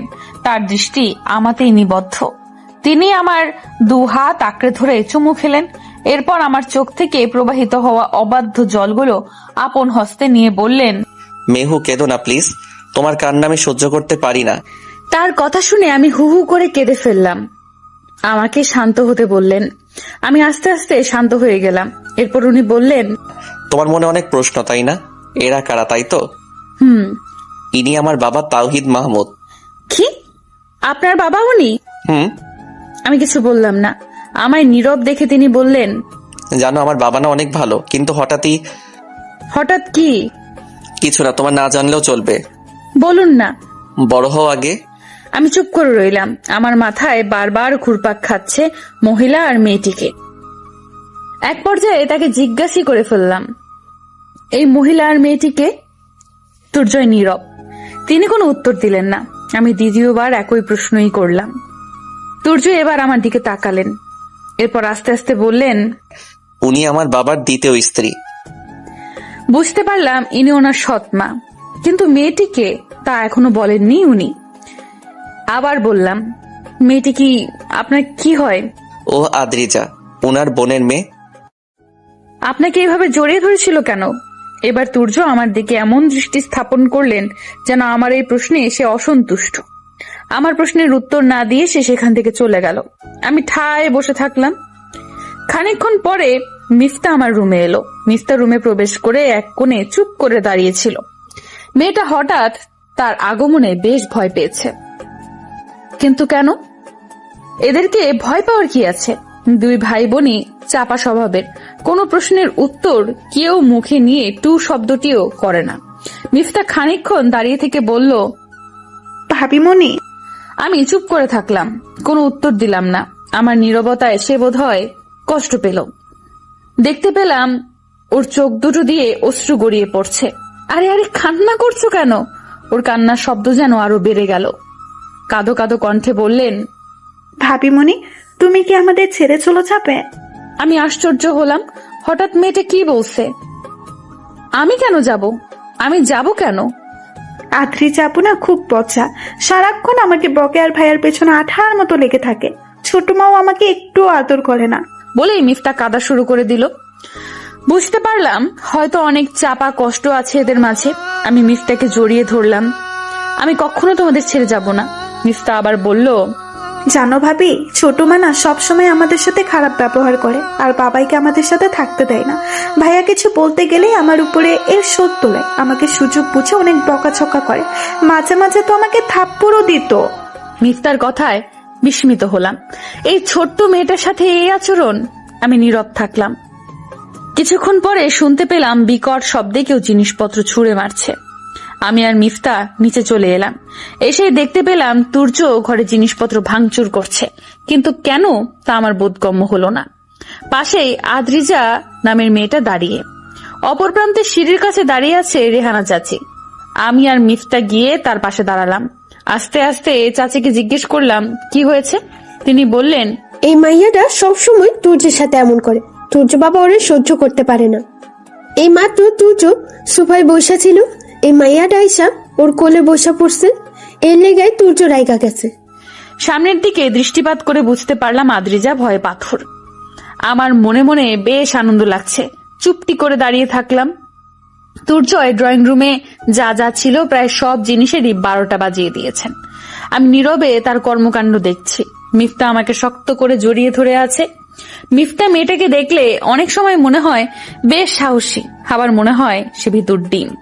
ভাঙচুরের শব্দ শুনে এক পর্যায়ে ভদ্রলোক মানে আমার শ্বশুর আর মহিলা মানে আমার শাশুড়ি এগিয়ে এলেন।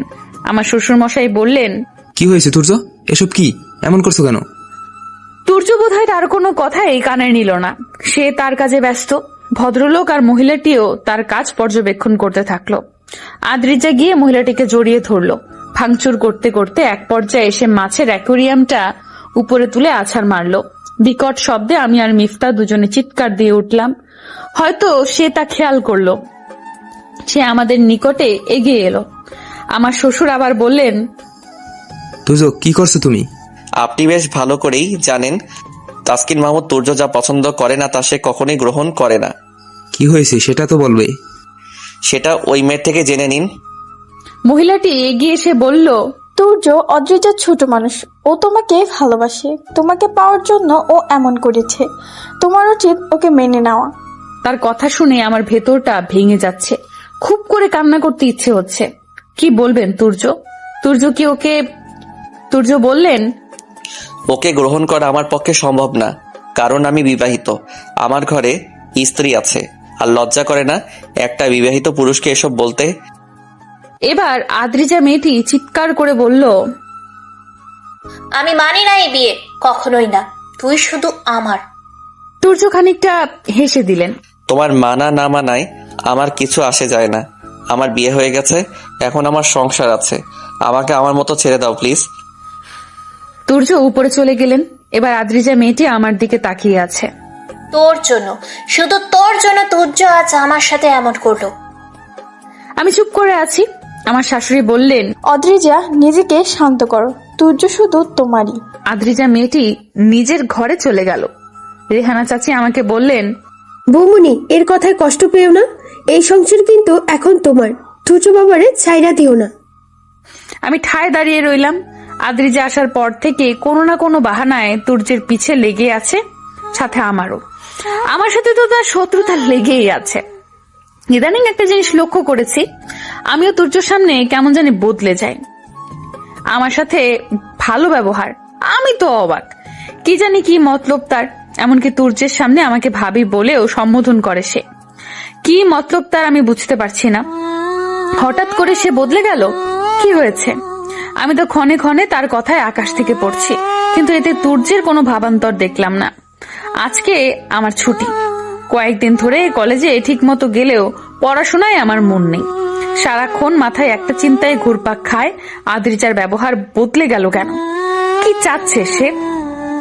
কিছুই ভেবে পেলাম না। মাথায় খুব বেশি প্রেসার পড়ছে ইদানিং। আমার ছোট্ট মস্তিষ্কে তাদের এই রহস্য জোড়া কথাবার্তার কিছুই ঢুকছে না। মাত্র গোসল সেরে বের হয়েছি আমি। গোসল সেরে বের হয়ে দেখলাম তুর্য বোধহয় মাত্রই বাসায় ফিরেছেন।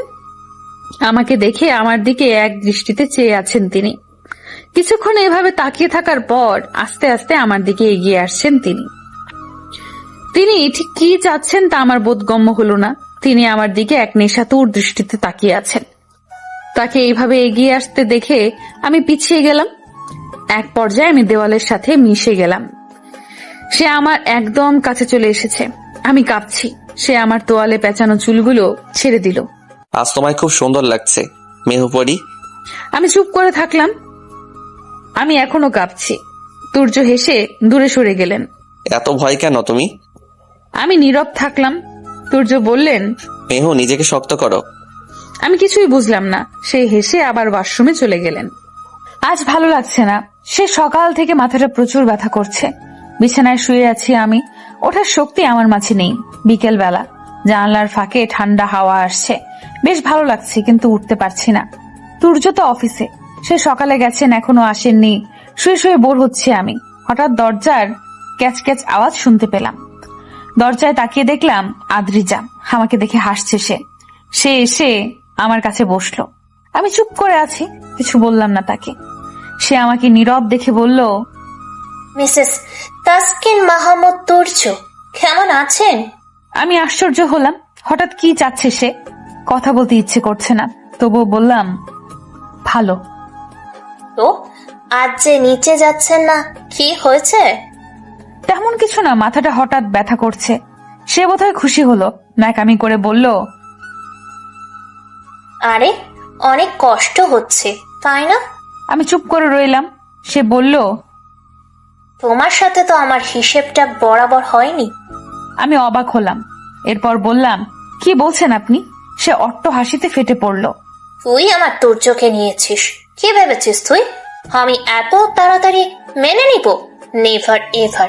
তুর্য শুধু আমারই, বুঝলি? আমি হা করে তাকিয়ে থাকলাম। এবার সে আমার সন্নিকটে এসে আমার গাল চেপে ধরলো। বেশ কষ্ট হচ্ছে আমার। এবার সে বলল, ওকে তো আমি ছাড়বো না। হঠাৎই রুমে কেউ প্রবেশ করলো। সে সাথে সাথে আমাকে ছেড়ে দিয়ে বলল, ভাবি, বেশি ব্যথা হচ্ছে? কোথায় মালিশ করে দিব? আমি তো অবাকের চরম পর্যায়ে। দেখলাম তুর্য এসেছেন। আমি বেশি কিছু বললাম না তাকে। আপাতত এসবে কিছুই জানাতে চাচ্ছি না। জানি না সে বিশ্বাস করবে কিনা। তুর্য আমার দিকে সন্দিহান দৃষ্টিতে তাকিয়ে আছেন, আর আদ্রিজা তো ন্যাকামি করেই যাচ্ছে। সে হঠাৎ আদ্রিজাকে এক ধমক দিয়ে বললেন, আদ্রিজা, তুমি বাহিরে যাও। আদ্রিজা আমার দিকে রাগী দৃষ্টিতে তাকিয়ে চলে গেল। তুর্য এসে একেবারে আমার পাশে ঘেঁষে বসে পড়লেন।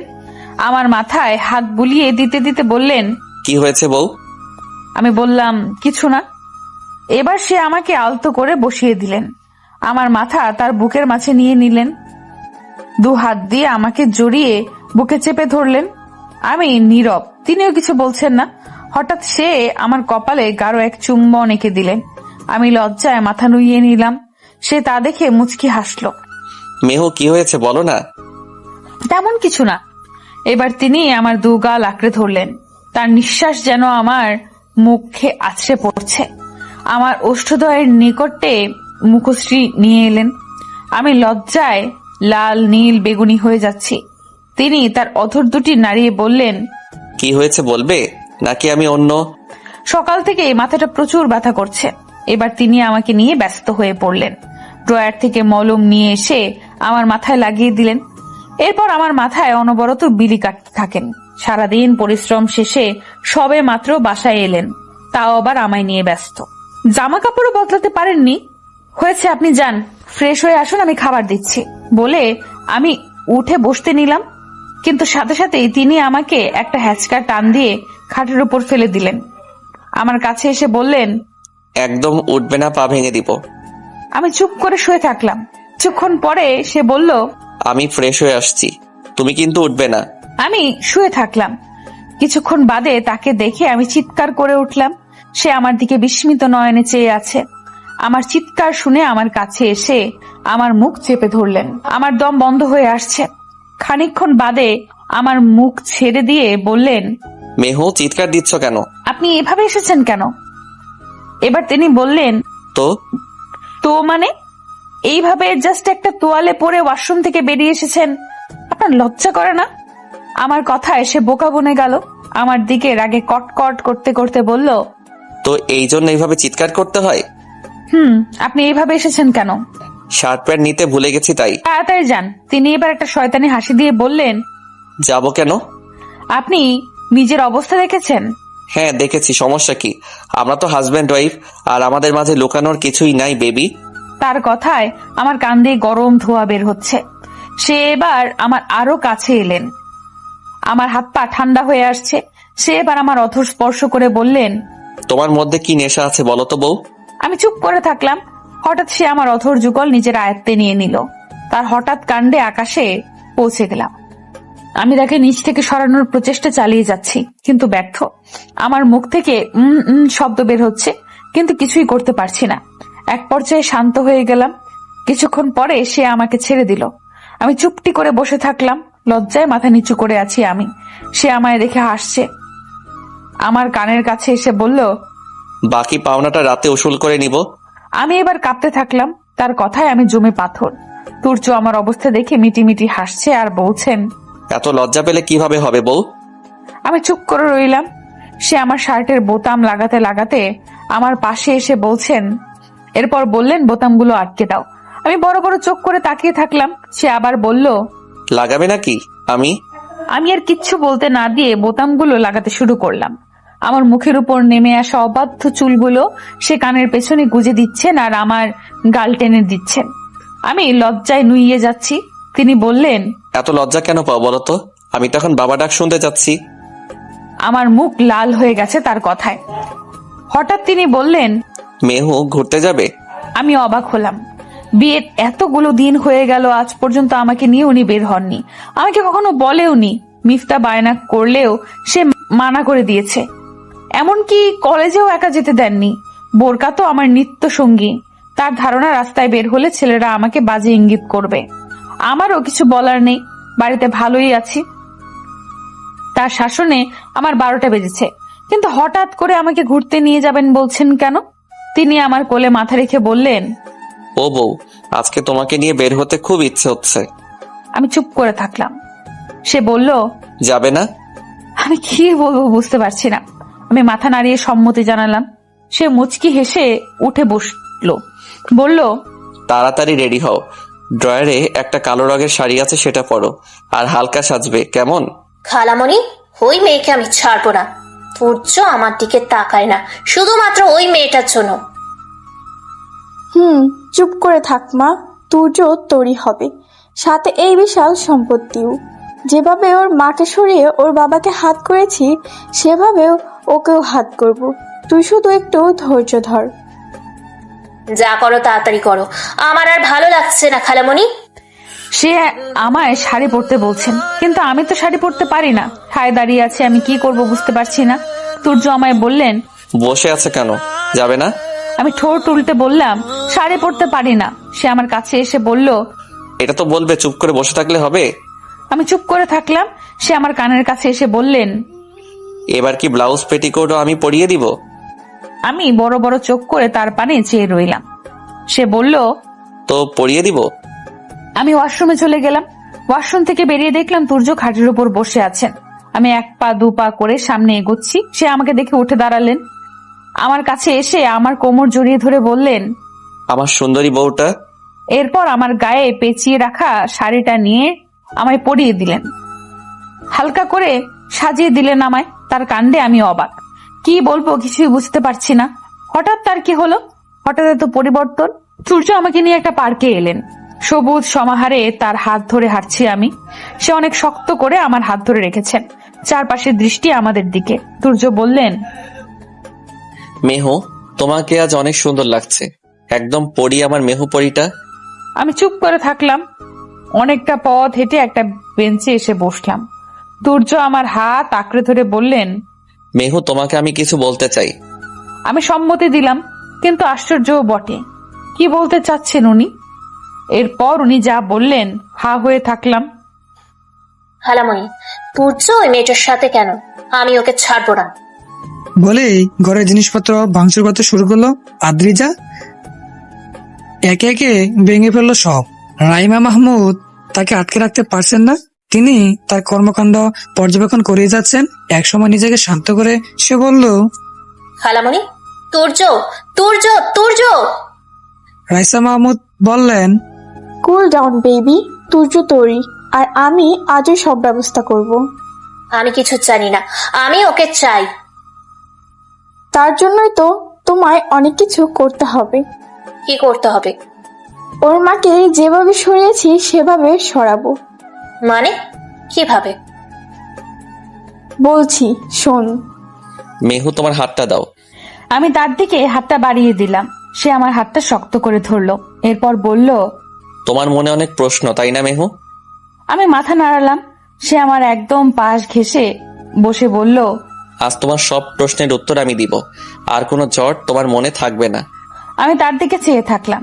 এরপর তিনি বলতে শুরু করলেন, আমি মিস্টার তাওহিদ মাহমুদ আর দিলরুবা মাহমুদের প্রথম সন্তান, আর মিফতা আমার ছোট বোন, এটা তো জানো? জানি। মিফতা আমার আসল বোন না মেহু?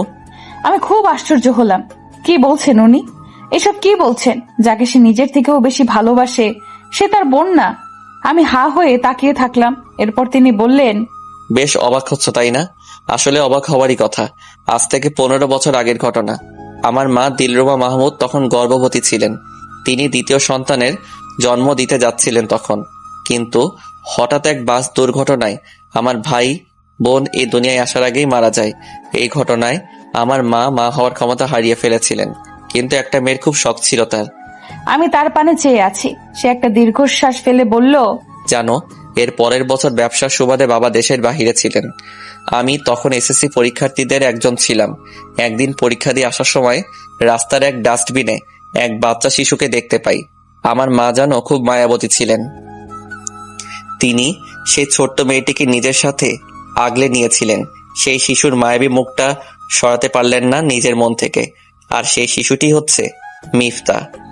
বাবা বিদেশ থেকে ফিরলে তাকে সব জানাই আমি আর মা। তখন তিনিও কোনো দ্বিমত করেননি। এরপর তাকে আমার বাবার পরিচয় বড় করেছি আমরা। কিন্তু হঠাৎই বলে উনি চুপ করে গেলেন। হঠাৎ কি বলুন? তিনি বললেন, জানো রাইমা, আন্টি মানে আমার সৎ মা, তাকে আমরা ছোট থেকে চিনি। বাবার বিজনেসের আংশিক ছিল তার দখলে। সেই সুবাদে সেও মাঝে মধ্যে আমাদের বাড়িতে আসতো, কিন্তু বুঝতে পারি সে কি চায়। বলুন। রাইমা আন্টি আমাদের বেশিরভাগ সময়ই বাবার অনুপস্থিতিতে অফিস দেখাশোনা করত। আমাদের বাসায় আসতো যেত। আমার বাবার প্রতি তার এক অন্যরকম আকর্ষণ ছিল। মা বিষয়টাকে তেমনভাবে নিতেন না। আমাদের বিশাল সম্পত্তিতেও তার নজর পড়ে। একসময় সে বাবাকে নানাভাবে আকৃষ্ট করার চেষ্টা করে, তার হাঁটা চলা, কথাবার্তা ইত্যাদির মাধ্যমে। এরপর তিনি এক অন্য কৌশল আঁটেন। বাবাকে বলেন যে মা মা আমার মা বলেই তুর্য কান্না করে দিলেন।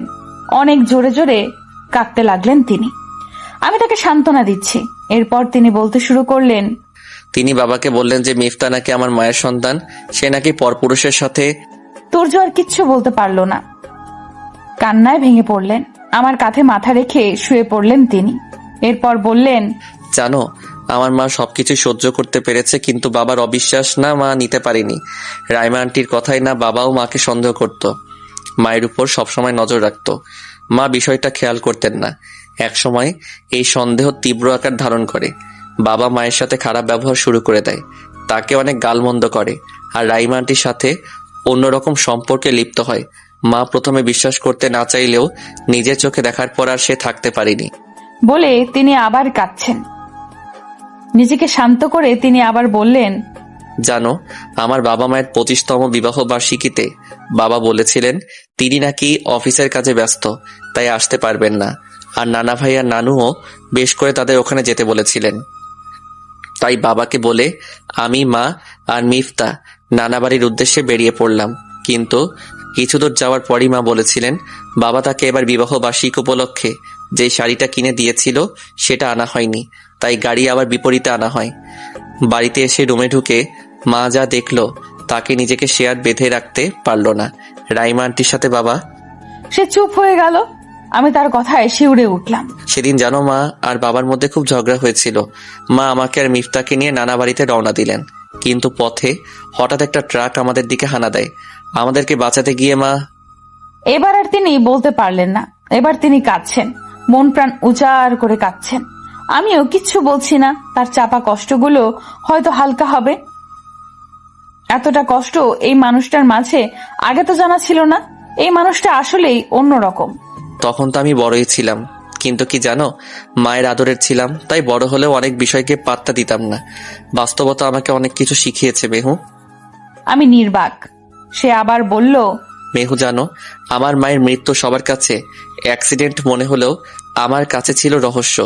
এই রহস্য উন্মোচন করার জন্য আমি পুলিশের সঙ্গে আলাপ করি। জানো, ওই রাতে ট্রাকের নাম্বারটা আমি স্পষ্ট না দেখতে পেলেও মানুষটাকে দেখেছিলাম। এইখানিক তথ্য নিয়ে জানো আমি সামনে এগিয়েছি, হার মানিনি। আমি তো লন্ডনে ছিলাম, কিন্তু আমি যথাসাধ্য চেষ্টা করেছি। একে একে পুলিশের তদন্তের মাধ্যমে আস্তে আস্তে বেরিয়ে আসে সব তথ্য। ওই দিন ওই লোকটিকে রাইমা আন্টি পাঠিয়েছিল। আমার মা কে এভাবে সে হত্যা করেছিল, লালসা মানুষকে। সে আর কিছু বলতে পারছে না, তার গলা ভেঙে আসছে। অদ্রিজা, শোন। বলো খালামণি। ওই মিহুটাকে একটা শিক্ষাই দিব। কি খালামণি? বলছি শোন। মেহু বাড়ি যাবে না? চলো। আর একটু থাকি। সে হেসে বলল, থাকবে? থাকো। আমি তার কাঁধে মাথা রেখে বসে থাকলাম। সে বলল, আজ একটা প্রতিশোধের অন্তিম টানবো, চলো বাড়ি যাই।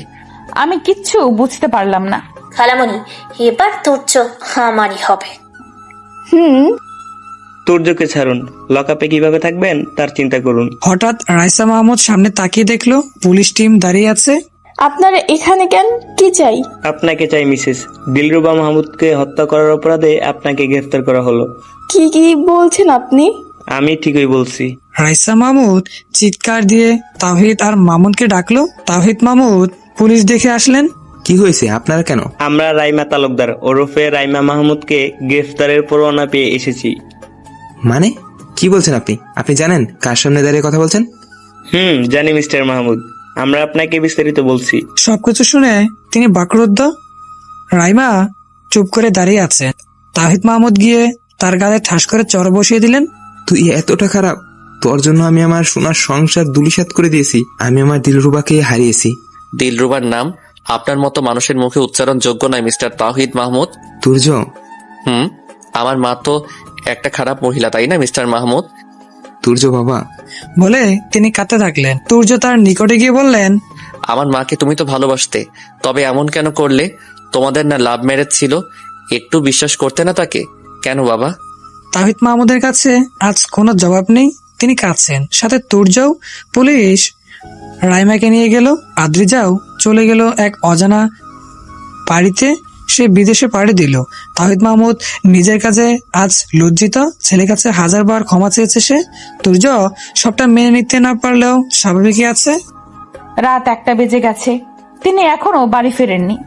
তিনি আর বাবা থানায় গিয়েছেন বলেছিলেন, কিন্তু এখনো ফেরেননি। আমি আর রেহানা চাচি আব্দুল চাচা ড্রয়িং রুমে বসে আছি। মিফতা ঘুমিয়ে পড়েছে। 1:30 নাগাদ তারা আসলো। আমি মুখ ভার করে বসে আছি। তুর্য আমার দিকে একটু পরপর দেখছেন আর চোখের ইশারায় জানতে চাচ্ছেন কি হয়েছে। আমি মুখ ফুলিয়েই আছি। সবার খাওয়া দাওয়া শেষে সব গুছিয়ে উপরে চলে গেলাম। ব্যালকনিতে গিয়ে মুখ ফুলিয়ে দাঁড়িয়ে আছি। এত দেরি করে ফেলার কি আছে? খানিকক্ষণ বাদে তুর্য এলেন। রুমে এসে আমার অস্তিত্ব না পেয়ে তিনিও ব্যালকনিতে এলেন। আমাকে পেছন থেকে জড়িয়ে ধরলেন। আমি কোনো কিছু বললাম না। এরপর তিনি বললেন, আমার পিচি বউটা রাগ করেছে কেন? আমি কিচ্ছু বললাম না। সে আমাকে তার দিকে ফিরিয়ে বললেন, মেহু আমার সাথে অনেক রেগে আছো? আমি কিচ্ছু বললাম না। সে একের পর এক প্রশ্ন করছে আর আমি চুপ দাঁড়িয়ে আছি। এরপর তিনি এক আশ্চর্য কাণ্ড করে বসলেন। আমার অধর যুগল নিজের আয়ত্ত করে নিলেন। আমি বিস্মিত। কিছুক্ষণ পর আমাকে ছেড়ে দিলেন। আমি এইবারও কিচ্ছু বললাম না, মুখ ফুলিয়ে থাকলাম। এরপর তিনি আমায় কোলে করে বিছানায় শুইয়ে দিলেন। আজ কি আমার সাথে কথা বলবেন না? আমি চুপ। এরপর হঠাৎ তিনি বললেন, মেহু আজ না মাথাটা প্রচুর ব্যথা করছে। তার কথায় আমার বুকের ভেতর উত্তাল পাথাল ঢেউ বইছে। কোথায় ব্যথা করছে দেখে আমি হাত বুলিয়ে দেই। দেখো না, প্রচুর ব্যথা করছে। তুর্য হাতের আঙুল দিয়ে চুলগুলো খুব টেনেছেন। আমি তার কাছে গেলাম, কিন্তু তিনি আমায় ছিটকে সরিয়ে দিলেন। কিছুক্ষণের মধ্যেই তিনি প্রায় পাগল হয়ে গেলেন। পাগলের মতো চুলগুলো টানছে। তার অবস্থা দেখে আমি বাহিরে এসে চিৎকার করে সবাইকে ডাকতে লাগলাম। আমার চিৎকার সবার কান অব্দি গেল কিনা জানি না। রেহানা চাচি, বাবা সবাই দৌড়ে এলেন। আমি ঘরে গিয়ে দেখলাম তুর্য বিছানায় শুয়ে পড়েছেন। তার কোনো সারা শব্দ নেই। আমি তার কাছে বসে তাকে ডাকতে লাগলাম, কিন্তু তিনি উত্তর দিচ্ছেন না। আমি তুর্য তুর্য বলে চিৎকার করে যাচ্ছি, কিন্তু তিনি চুপ করে কেন? আমার ডাক কি শুনছেন না তিনি? এক পর্যায়ে আমার শরীর তার উপর লুটিয়ে পড়ল। চোখ খোলার মুহূর্তে ভোরের আলো দেখতে পেলাম। নিজের আশেপাশে কাউকে দেখতে না পেয়ে বাইরে চলে আসলাম। চারিপাশে হাজারো মানুষের ভিড়। তুর্যের আত্মীয় স্বজন সবাই উপস্থিত, সবাই কাঁদছে। আস্তে আস্তে সামনে গিয়ে দেখতে পেলাম আমার মা বাবাও এসেছেন। তারা হঠাৎ এখানে, আর সবাই কাঁদছেন কেন কিছু বুঝতে পারলাম না। তুর্য কোথায়? ওনার তো মাথা ব্যথা, কোথায় গেল উনি? মানুষের ভিড় ঠেলে সামনে গিয়ে আমি শিউরে উঠি। সাদা কাফনে কি যেন ঢেকে রাখা হয়েছে। মিফতার বাবা সেখানে বসে কাঁদছে। আমি তাদের পাশে বসে পড়লাম। মিফতা, তুর্য কোথায়? সবাই এখানে কেন? ওরা কাঁদছে কেন? কি হয়েছে? তুর্য কোথায়? মিফতা হু হু করে কেঁদে দিল। হাতের ইশারায় সাদা কাফন দেখিয়ে দিল। আমি থমকে গেলাম। আমার পুরো পৃথিবী অন্ধকার হয়ে এলো। আস্তে আস্তে কাফনের কাপড় সরিয়ে মুখটা দেখলাম। আমি তো আর এই দুনিয়ায় নেই। তাকে জড়িয়ে ধরে হু হু করে কেঁদে ফেললাম। তুর্য, আপনি এইভাবে এখানে শুয়ে আছেন কেন? কি হয়েছে আপনার? আমি এসেছি, উঠুন না প্লিজ। আমি চিৎকার করে কাঁদতে লাগলাম। কিছুক্ষণ পর বাবা সহ বাকিরা এগিয়ে আসলো। মা, লাশ দাফনের সময় হয়ে গেছে, এখন ছাড়ো। কি বলছেন? কোথায় নিবেন ওনাকে? উনি এখানেই থাকবে? আমি আমি আমি ওনাকে যেতে দেব না, একদম না। আমার সাথে থাকবেন উনি। বলেই অজস্র চুমু এঁকে দিলাম তার মুখে। আমার কথা তারা কেউ শুনলো না। আমার কাছ থেকে তুর্যকে নিয়ে গেল। আমার তুর্যকে নিয়ে গেল ওরা। আমি চিৎকার করে কাঁদতে থাকলাম। আজ কেউ আমাকে আটকে রাখতে পারছে না। আমার চিৎকারে সবাই স্তব্ধ। আমার কান্নার অনেকেই কেঁদে ফেললো। আমি আমার তুর্যকে হারিয়ে ফেললাম। আজ আমায় ছেড়ে চলে গেছেন উনি।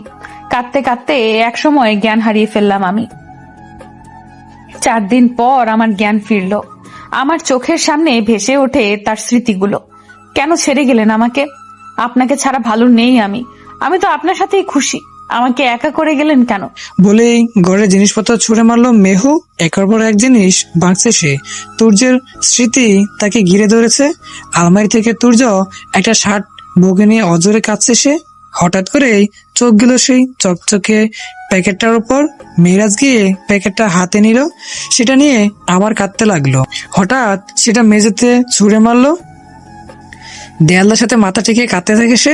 হঠাৎ করে নিজের সামনে এক ডায়েরি আবিষ্কার করে সে। চকলেটের প্যাকেট থেকে পড়েছে সেটি। মেহু ডায়েরিটা খুললো। প্রথম পাতায় খুব সুন্দর করে বড় বড় করে লেখা মেহরিমা মেহরোজ। দ্বিতীয় পাতা উল্টে দেখতে পেল আমার মেহু পড়ি। তৃতীয় পাতায় লেখা যেদিন এটা তোমার হাতে যাবে সেদিন হয়তো আমি থাকবো না। চতুর্থ পাতায় দেখলো মেহু কবে বড় হবে। এর পরের পাতায় শুরু এক নতুন অধ্যায়। পরের পাতায় আজ গ্রামে গিয়েছিলাম। মায়ের মৃত্যুর পর থেকে এখানে আসা হয় না, কিন্তু হঠাৎ করেই আজ এখানে আসতে ইচ্ছে হলো। সকালে ডাক্তারের কাছে গিয়েছিলাম। বেশ কয়েকদিন ধরে মাথাটা প্রচুর ব্যথা করছে। ডাক্তার পরীক্ষা নিরীক্ষার পর বলেছেন ব্রেইন টিউমার। যাক, আর কয়েকটা দিন থাকবোই পৃথিবীতে। কিন্তু কে জানতো হঠাৎ এক পরীর আগমন আমার জীবনে ঘটবে তা বুঝতে পারিনি। গ্রামের পথে পাড়ি দিলাম। হঠাৎই রাস্তায় গাড়িটা নষ্ট হয়ে গেল। একপাশে দাঁড়িয়ে প্রকৃতির অপার সৌন্দর্যের মাঝে হারিয়ে গিয়েছিলাম। এই সৌন্দর্যের মাঝে আরেক সৌন্দর্য আবিষ্কার করলাম। একটা ছোট মেয়েকে দেখতে পেলাম। আরো কয়েকটা মেয়ের সাথে কানামাছি খেলছে। দৌড়াদৌড়ি করছে সে। দৌড়াতে দৌড়াতে হাঁপিয়ে উঠেছে সে। তার লম্বা কালো কেশের ভিড়ে হারিয়ে গেলাম। অবাধ্য বাতাসে তার খোলা চুল বারবার তার মুখে আছড়ে পড়ছে। আমি ছোট্ট পরিটার মধ্যে হারিয়ে গেলাম। খানিকক্ষণ পরে একটা মেয়ে এসে তাকে বলল, মেহরোজ, সন্ধ্যা হয়ে যাবে, বাড়ি চল। সে তার কোমল কণ্ঠে বলল, আসছি। তার পিছু নিলাম। এই মায়াবী পরীটার ঠিকানা নেওয়াই আমার উদ্দেশ্য। তার পিছু পিছু যেতে যেতে তাদের বাড়িটা চিনে নিলাম। আজ শহরে ফিরে আসলাম, কিন্তু আমার মনটা তো সেখানেই রেখে এসেছি, তার কাছে, সেই মায়াবী পরীর কাছে। তার মায়ার অতল গভীরে ডুব দিলাম আমি। তাকে ভুলতে পারছি না কেন। বারবার সামনে তার মুখটা ভেসে উঠছে। কি আছে তার মাঝে? তোমার কথা এত কেন মনে পড়ে? তবে কি তোমাকে আমি... না না, তা কেন হবে? আমি তোমার সুন্দর জীবনটা নষ্ট করতে পারবো না। আমি কেন ভালো নেই? আমার ভালো থাকার জন্য তোমাকে লাগবে। আজ মিফতাকে তোমার কথা বললাম, জানো, ও খুব খুব খুব খুশি হয়েছে শুনে। উফ, মিফতা এখন কথায় কথায় তোমার কথা বলে। আমাকে বাজেয়াপ্ত করার একটা পথ পেয়েছে। মেহু, হ্যাঁ মেহু, তোমাকে আমি মেহু বলে ডাকবো। তুমি আমার মেহু পরীটা। মেহু, জানো, আজ ফুপুকে তোমার কথা বললাম, তিনিও খুশি হয়েছেন। আজ ফুপি নাকি তোমায় দেখতে গিয়েছিল। কখন বলো তো? আমাকে একটু জানালো না? আমিও তো তোমায় দেখতে চাই, তোমার মাঝে নিজেকে হারাতে চাই। আজ নাকি বিয়ের কথা পাকা করে এসেছে।